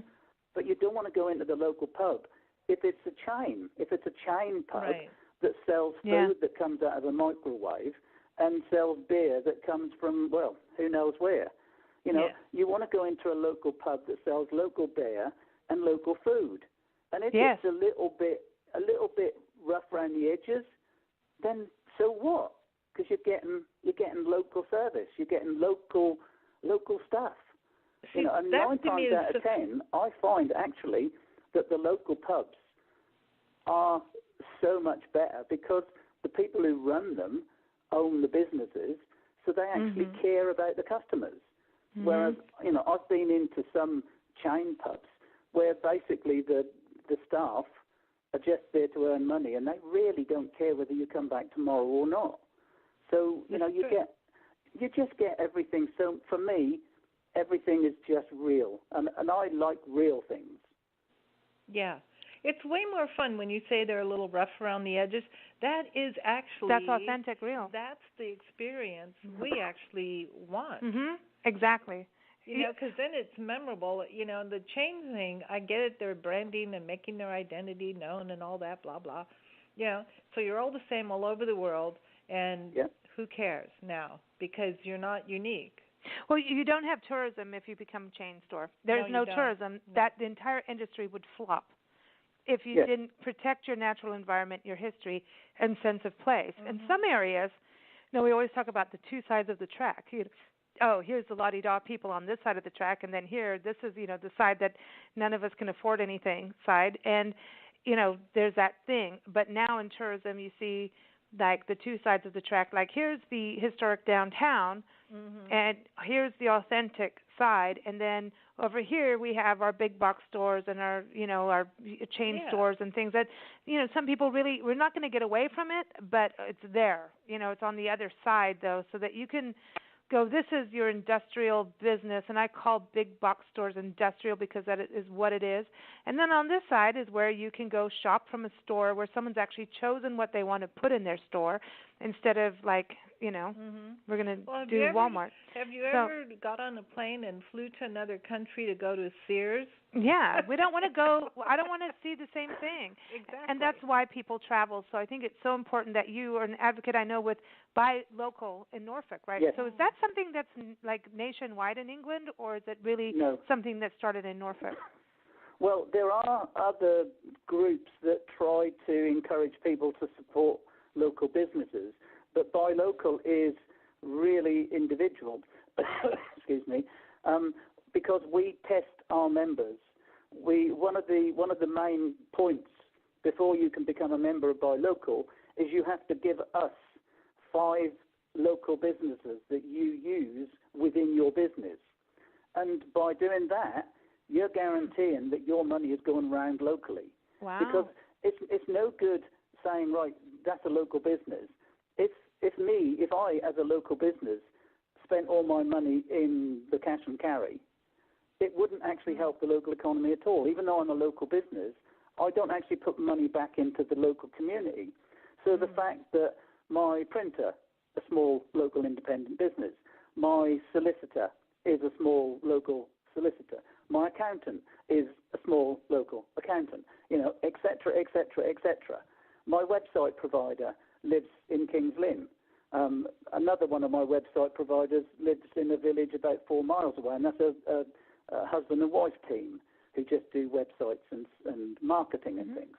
So that is the sort of thing that we need, because unless the money is going into the community, then that's no good. Yeah.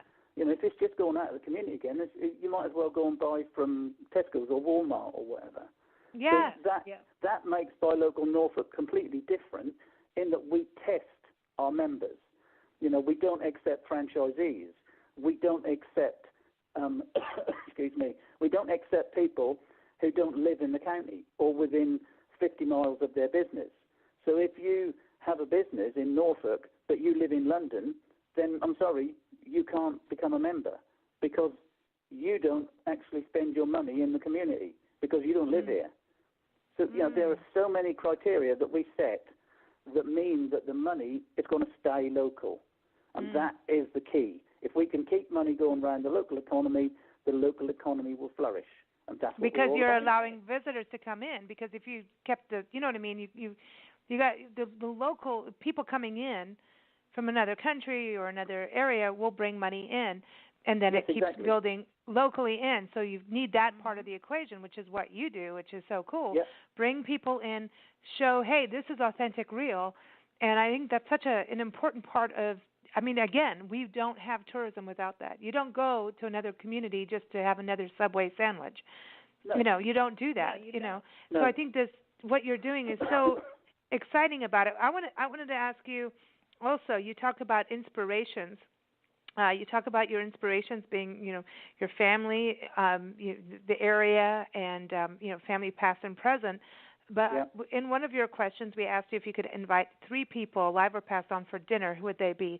And I know we've talked about some of them, but I thought that Nurse Edith, am I getting her name? Cavell would be on there. That she would be on your list, but she didn't make it. But if we had number 4, would she make it on your list? No, I'm afraid. Well, yes, I suppose she would. I don't know. I don't know if she would make it on my list. I think, although she's a very important lady locally, she was so recent that I know a lot about her already. If you know what I mean. Yeah. With Nelson, there's lots of books written about him, but I actually would like to know more about the real bloke. I want to hear what he is really like. I don't want to Lord hear Nelson. Admiral Lord Nelson. Yeah, I just want to make sure. I don't want to hear what the biographers wrote about him. I want to hear what he was like as a bloke. And that's what I want to know. And it's the same with Boadicea, or as she's called nowadays, Boudica. There's such a lot of stuff written about her, but I would just like to talk to her about what her life was really like. Because obviously we're talking 2,000 years ago nearly, so a lot of stuff that is written has just been handed down, and a lot of it is probably very, very well embellished. So I'd like to actually, talk to the horse's mouth, so to speak, and actually hear what she was really about. And the other bloke is my direct ancestor who lived in the village that I grew up in, because he just suddenly appeared in the village, and I just want to know where he came from. And his last name is Bear, and maybe that's why you like bears in Canada. He just walked in one day. Yeah, where did he come from? That was actually my mother's maiden name. Wow.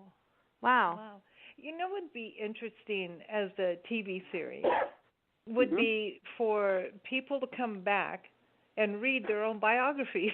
Probably go, I never said that. I didn't do that. I know. I wanted to go back to Lord Nelson. So is Nelson's column, that landmark in England, is that Lord Nelson? Yes. Okay, I had to make sure. He's a Norfolk bloke, you see.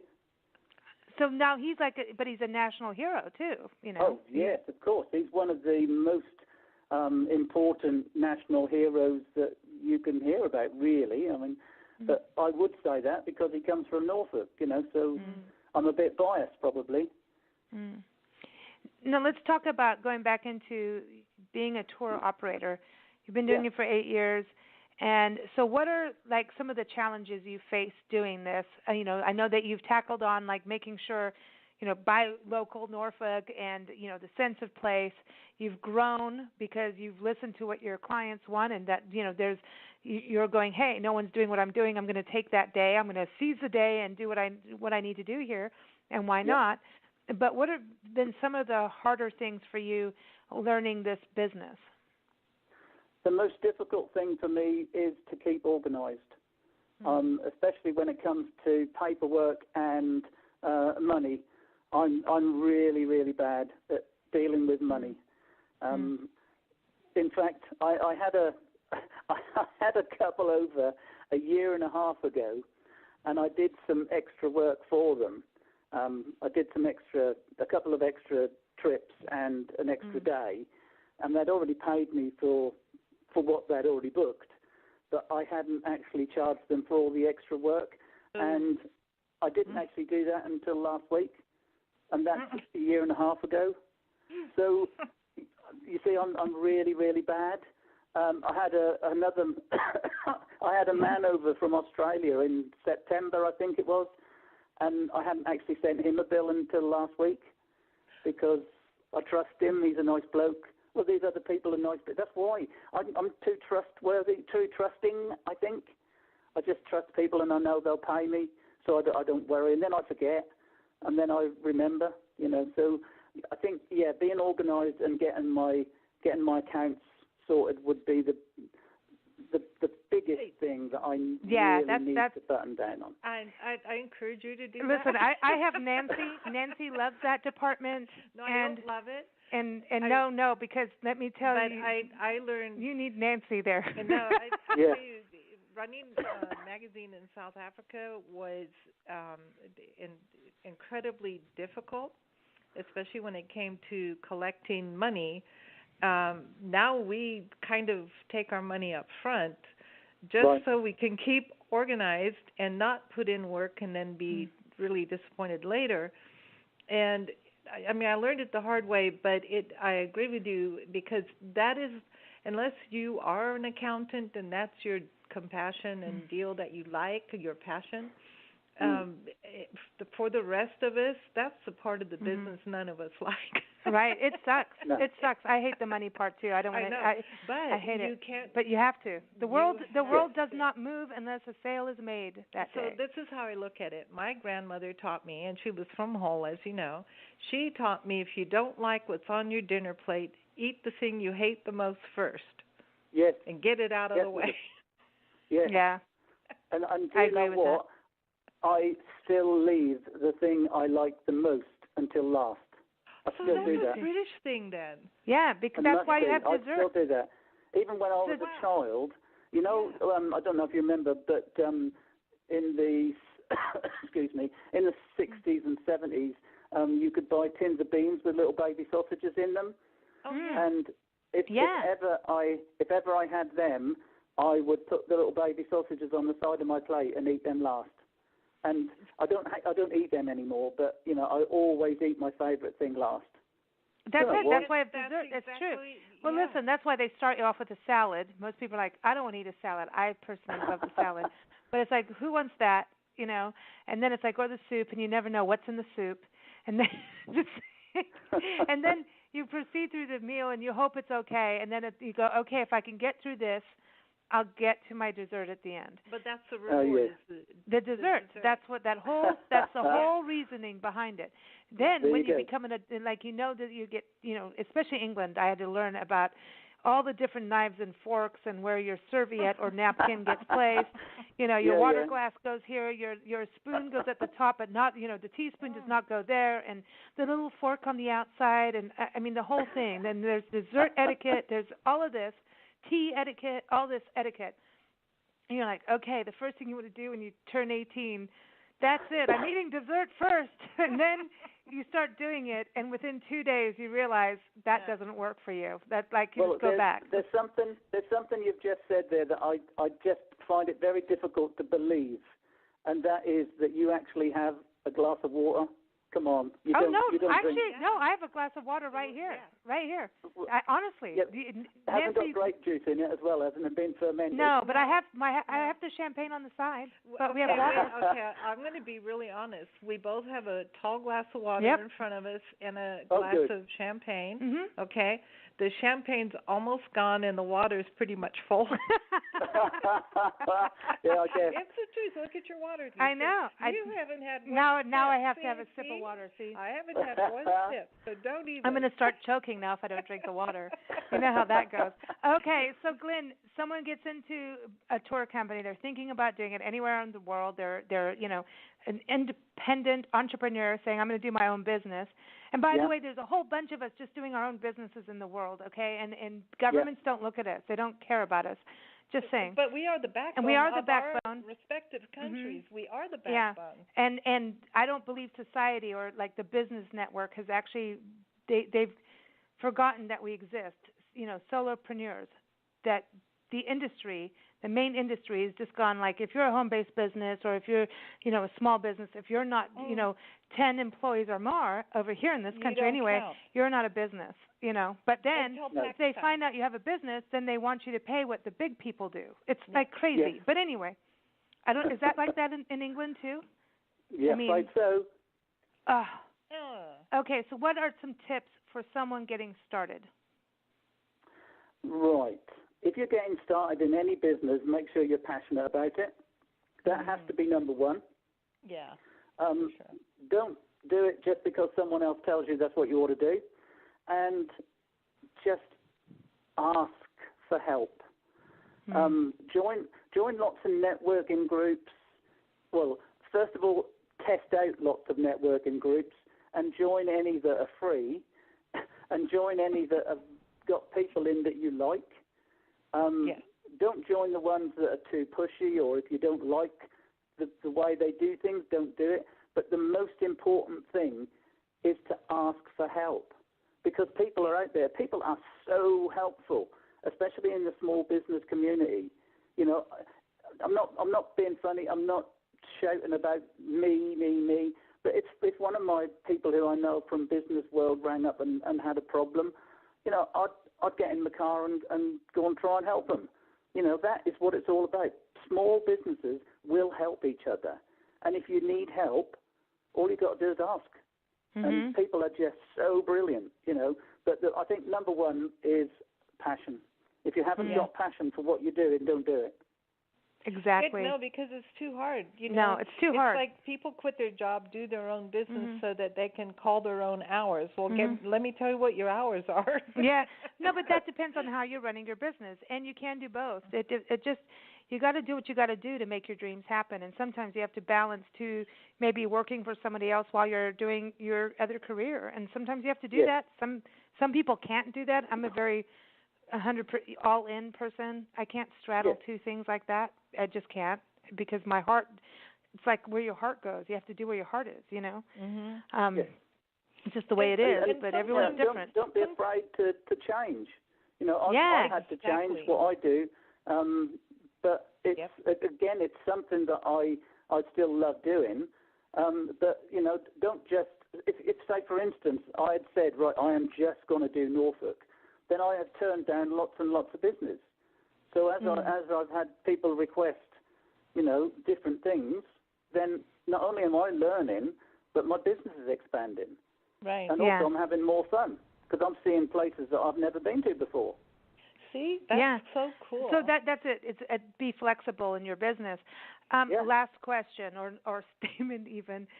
Okay, so we always ask people if they could switch careers for a day, what would you choose? And so many people go, well, I love this. I never want to do anything else. And I'm like, listen, it's for a day. So I learned something new.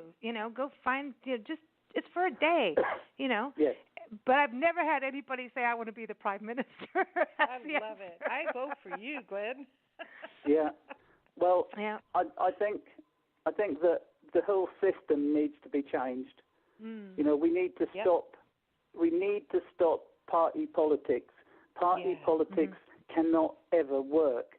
We've seen it for 2 centuries that party politics doesn't work. All we need to have is a group of people who are elected locally to go to a central place and then have a discussion. That's all we need to have. Every other business or every other organization, it works by a committee of people who get together around a table and they take a vote on things. If government was run in the same way, we wouldn't have a problem because people would be talking about their own localities. They would be sticking up for the people who voted for them, and they wouldn't have to toe the party line.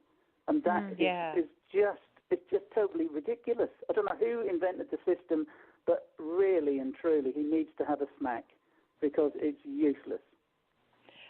I agree with you. I mean, look at our country. We have a bunch of senators and congressmen yelling and screaming at each other, and a president who can't make up his mind about anything.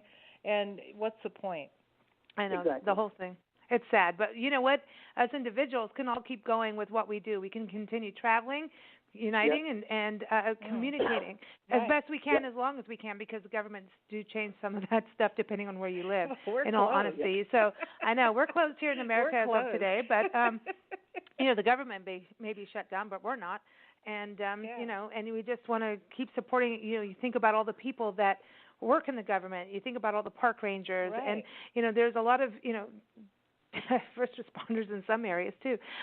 So there's just a lot of things that we have to take individual control, and that means we have to start thinking and doing. And Glenn, thank you so much for talking with us about what you're doing in your business. I think it's so exciting what you're doing, and we look forward to having you be part of some of our Tourism Excellence panel shows coming up with this whole series that we're doing, because it is important to keep the sense of place. And community is a big part of keeping that. And it's a win-win for both sides. Everyone, again, norfolk-tours.co.uk. Also, you can read Glenn's articles and listen to his past interviews if you go to blendradioandtv.com, look in our expert department, or just type in Glenn, and you'll be able to read his 10 questions in our February-March Parks and Travel magazine, which you can get at nationalparktraveling.com. Glenn, we have a song for you. We're going to close with some music from England. And I think you were actually on a show with Robbie Boyd. He was busking out in London, and now he's traveling the world and doing all these amazing things. Yeah, no, literally. Every time I see him on Instagram, he's in Indonesia, then he's in Australia, then he's in Norway. It's crazy. He has just gone for it. Ended up on BBC with Graham Norton, all kinds of, we love Graham Norton. Anyway. Yes, we do. Thank you for all this great TV that England provides. But here it is. And I feel like this song is perfect for you because of the title, Under My Skin. And to me, that's what you have, what you do under your skin. Travel, getting people out to see their history, and, you have it under your skin. It's your passion. So that's the song for you today. All right. So thank you so much, Glenn. We'll talk soon. Indeed. Cheers. Bye. Bye-bye. Everybody, here it is, Under My Skin by Robbie Boyd. It's off of his album So-Called Life, and you can go to robbie-boyd.com, and that's Robbie with 2 B's and an IE.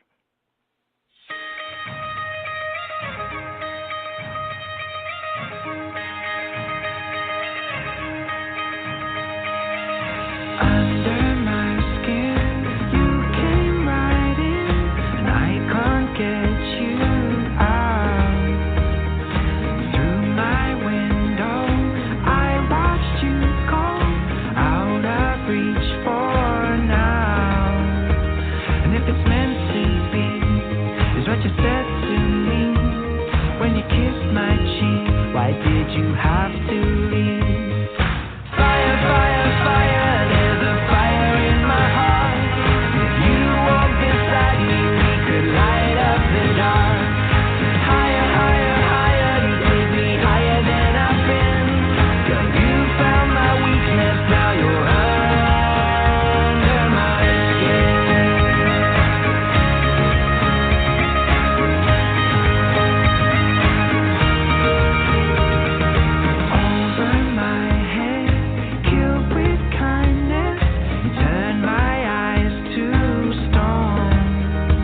you have to leave.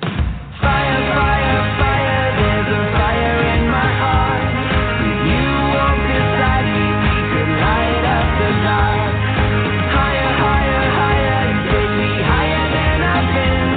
Girl, you found my weakness, now you're under my skin.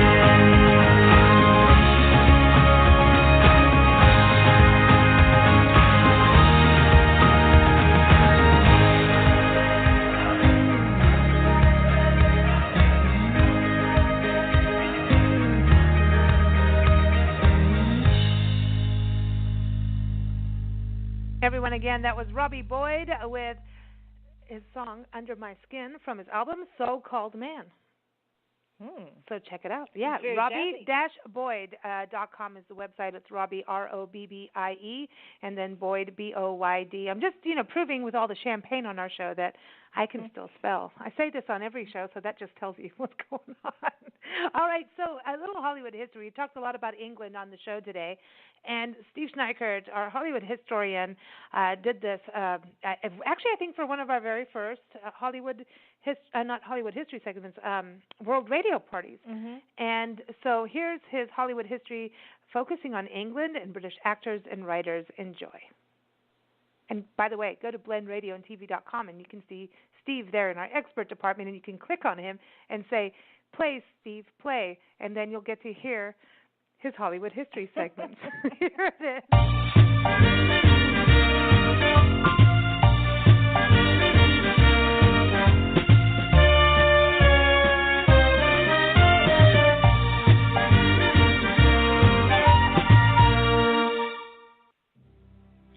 There are no small roles, only small actors. That quote by Stanislavski is so true of how British actors, male or female, handle their craft, whether a lead role, supporting role, minor role, or that of an extra on set. David Niven won a Best Actor Oscar for his role as Major Pollock in 1948's Separate Tables, being on screen for 15 minutes. Sir Anthony Hopkins took home the Best Actor Oscar for his role as Dr. Hannibal Lecter in 1991's The Silence of the Lambs. His on-screen time was 16 minutes.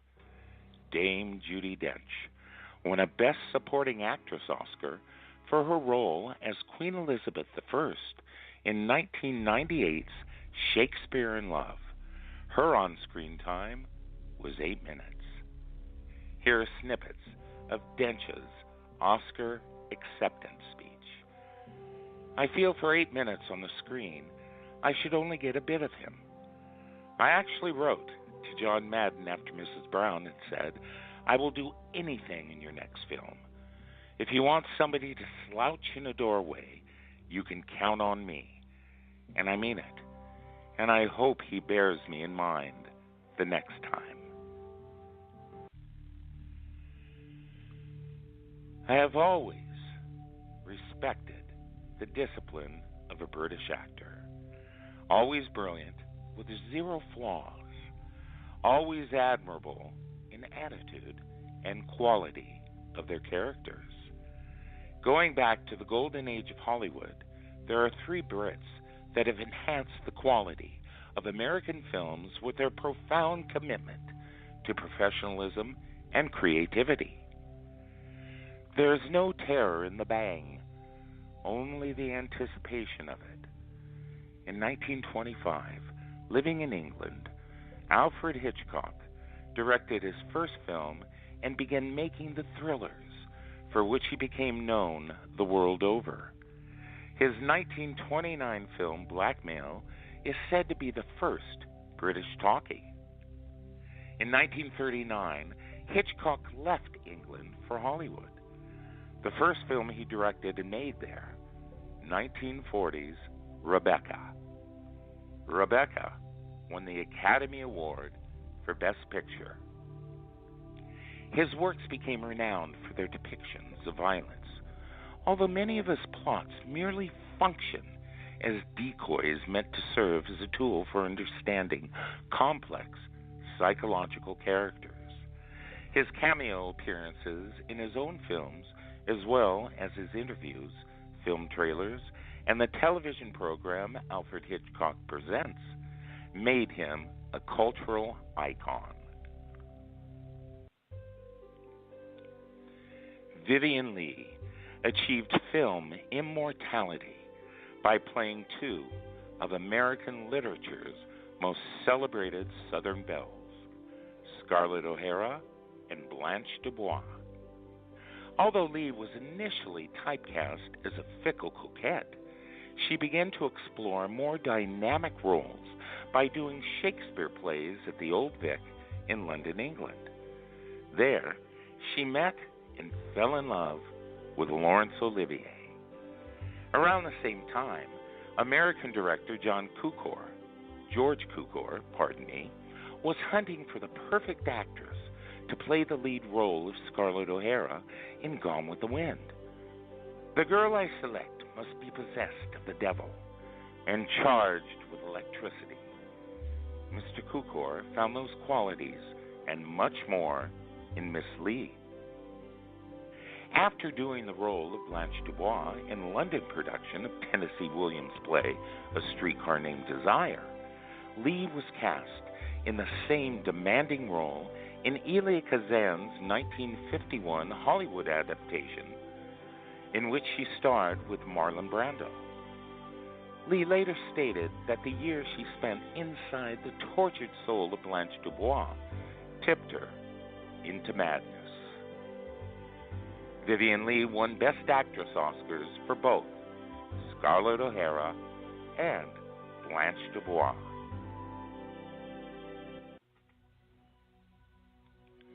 Sir Laurence Olivier was an English actor who, along with his contemporaries Sir Ralph Richardson and Sir John Gielgud, dominated the British stage of the mid-20th century.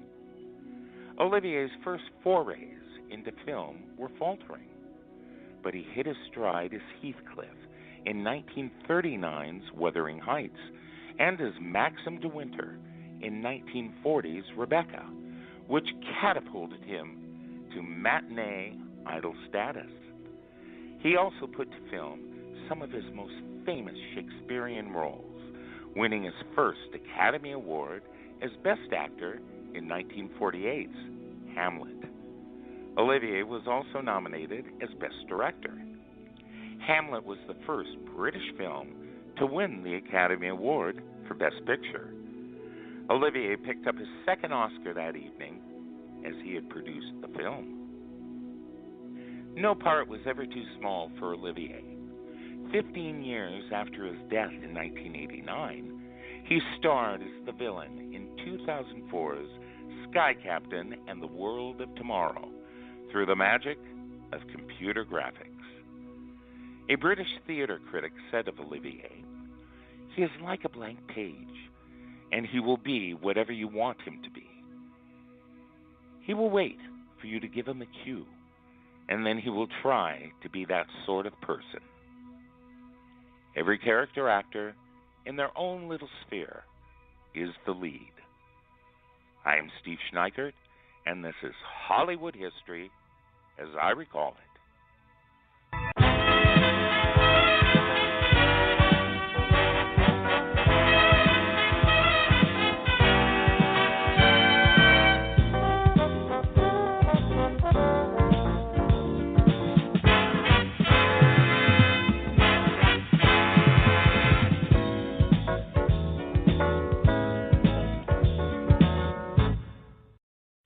Everyone again, Steve Schneikert and his Hollywood History segments. You can go keep up with him if you go to blendradioandtv.com. You'll see him in our expert department, and he's also on nationalparktraveling.com because he does these amazing segments on different destinations, just like you heard with this one on England. I loved what he was talking about with the character actors, because it goes with the integrity, just kind of the same thing what we were talking about with Glenn and everybody on today's show, this doing the right thing, not being the glitz and glamour it's about BS passion. kind of stuff, you know? You know, it's about passion. It is. You know, so you, even if you are not the leading star in a movie, as long as you do your best with your character acting, you're a star. Absolutely. I love character actors. Me too. They're the best. I think they're the best. Fascinating. They make me want to do it because it's like you want to go in and learn more about that character, the research, who they are, what makes them tick, what makes them naughty, what makes them good. What I want to be one of them. I know. Me too. Me too. And Judi Dench. Yeah. Seriously. Oh boy. She's the queen. She is. And then he talked about Alfred Hitchcock, which, in our last show, Tippi Hedren, it was her birthday. So our last show was the 19th. I like him because he got her head pecked in by birds. I know. Here's the thing about Tippi Hedren. So that was on the 19th, our show on the 19th. So Steve sends us, show Nancy, it's Tippi's birthday. And Nancy's like, I don't care about that. But we had to make fun of it. It's a long story. You have to go way back in our files to hear it. One day we'll get it out of Nancy again. And then the next day was Joy Adamson's birthday. And you worked with Joy Adamson, Born Free fame. And there's a connection there with the whole Tippi thing. And then now we have, Alfred Hitchcock with Steve's Hollywood History segment. I'm telling you, the past is haunting you. I know. It's weird. Coming to get you. The ravens are going to get you. No, they I'm going to get you, my little pretty. No, I know. They won't peck my head in. They'll just land on my arm and say, yeah, hi. we know. Hi, doll. Hi. All right. Okay, so, I wanted to say, everyone, number one, thank you for joining us. We have another amazing song we're going to play. James Saunders, who's an incredible musician and guitarist, out of Hermanus, which is just outside Cape Town in South Africa, released his new single, Wheel of Destiny, and it is it's beautiful. The video work is incredible. I encourage you to go to his website, jamessaundersmusician.com. I'm going to play it today. I'm so excited that we get to play this, Nancy. Such a beautiful song, and South Africa has some incredible musicians. Oh yeah, the talent that is out there. We've been blessed to know, friends, who encouraged me to sing as a kid. Just get out there and do things. Paul Butler and Erna Butler, our friends. Brendan Ross, who plays with Johnny Clegg, and Johnny Clegg's on his last tour. And you think about that, it's like it's wild, and there's just so many musicians out there, and James is just one of those to that amazing list, and someone to really watch. I want him to do a full album. We have to get him back on the show. Him and John Magnusson and Nikki Chris over here. John is from Sweden. I was hoping we'd have time to play a song from John, but we'll do that on a next show. We play his music all the time. He was from Stockholm, and we had James, and we had Nikki Chris here from North Carolina, all on a show together, which kicked off our World Travel Party series. So it's just so exciting to see music grow, and independently, how we do have this communication and these connections globally, and to search out music, instead of what's always played on the radio station, Hotel California, until you really never want to go to Hotel California. Is there a Hotel California? I know. When you hear the same thing over and over in regular stations, so it's really, diversify the listening. And these, look on social media, Spotify and all these places. Go to blendradioandtv.com. We have a great music room with all these musicians that we've learned about, and we share their music. I encourage you to do it. It's so cool. So anyway, excited to play that. We're talking about travel. Visitor bureaus, nonprofits who are an attraction, an activity, an event, museum, you name it. Please go to nationalparktraveling.com. You'll see on the top right section there's a Get Featured section. As our goal is, our main goal is to always connect national parks, national park units, so that means seashores, national monuments, historic sites, to their gateway communities and their surrounding public lands. And especially now, you look at a shutdown that's happened with our government. People can go visit your towns, and we want that to happen. There's a balance that needs to happen as part of responsible tourism. So please go fill out the form to get featured on our website, nationalparktraveling.com. We have almost 2 million unique visitors a month. We're doing this for free. Thank you to our marketing supporters and sponsors that we can feature you up on the website for free. So if you go to nationalparktraveling.com, please go look there and submit your entry. It is for free as long as you go with our guidelines, and you'll be up there for a year, and then the year goes by, we'll knock on your door and say, hey, is everything correct here? Are you at the same address? So check that out. We want to make sure that people know where to go. So visitor bureaus, welcome centers, chambers of commerce, all of you, government-run places, if it's a golf course, do it. You know, we want people to know about you, not just across this country, but around the world. If you're a park, please do it. Absolutely. All right, so I want to thank everybody again. Nancy, it's been fun. Yeah. Fun show today. We will be back on Wednesday, September. I'm in September. Wow. January 24th. I don't know why that happened. It's our Success Express Business and Career Show. We are talking about change. We were talking about that with Glenn a bit, about making change when you need to in your life. Ralph Mason Gill Jr. has been on our show for about a year now. He is the author of Conquer, Change, and Win, an easy-to-read, fun book on the serious subject of change. He's going to talk about the major change in his life, and it's a story that he's lucky to be alive, quite frankly, and he's going to tell his story about really, deciding to make a choice for living life. And I'm just excited to have him back on and really share this because really that's what we have. We have this one life. Maybe we come back, maybe we don't, but we might as well go for it. And until you might as well live it to the fullest. Yeah. So, and anyway, we always have fun with Ralph. And then Sarah Elliston is back on the show. She's the author of Lessons from a Difficult Person: How to Deal with People Like Us, and she's going to talk about office gossip. Seriously, office gossip must be crazy now. It's everybody at the water cooler, it's like government shutdowns, politicians, Me Too. Yeah. It's like hashtag this. I mean, now it must be like you go to the water cooler and you go hashtag. Yeah. What's your point? Do they even have water coolers in offices anymore? I don't know. I hope it's a reusable container. And then, speaking of office gossip, Ward Heinrichs is back on this show. He's a San Diego employment attorney and one of our Big Blend contributors. And he's going to talk about weed, pot in California, and what you need to know as an employee and an employer. Yeah, I think that's important. Recreational weed is running free in California. Go have a good time. Well, it's not free. No, but it's running free. In other words, it's legal. You can do it, but there are laws, and so he's going to talk about that. So We've got office gossip, we've got weed, and we've got change. So it's going to be a great show. So everybody, again, that's January 24th, Wednesday, January 24th, 4 p.m. Pacific time, 7 p.m. Eastern time. All our shows are up on BigBlendRadio.com. We're on Twitter at Big Blend Mag, Facebook Big Blend Radio and TV Magazine. But here it is. Let's play Wheel of Destiny. Thank you, listeners. Thank you, guests, for joining us. Total pleasure. And Wheel of Destiny, again, James Saunders, musician.com. Enjoy this out of South Africa. Go to his YouTube channel and watch this as well. Enjoy this song, because it's beautiful.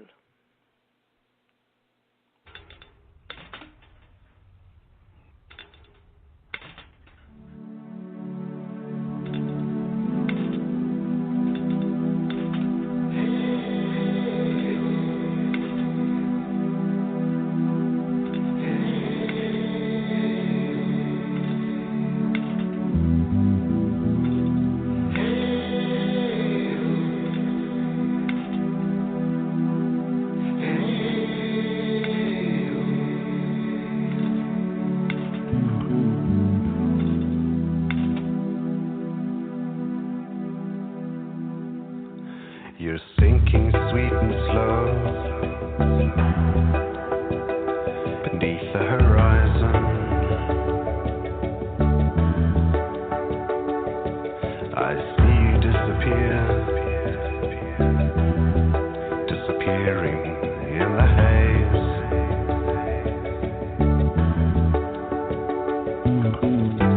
You're sliding in and out of this dream, just a fleeting glimpse, never the same, never the same.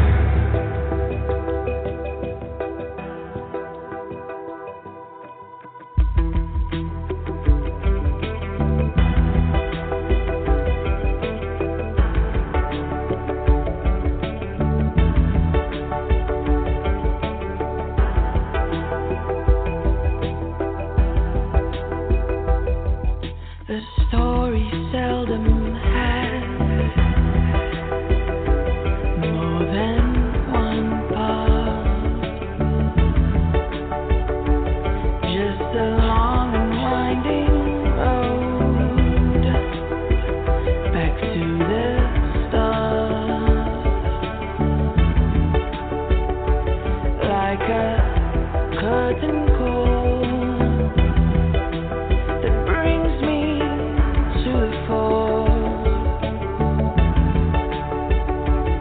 just one look before I fade away. Fade away. 3, 2, 1. Hey,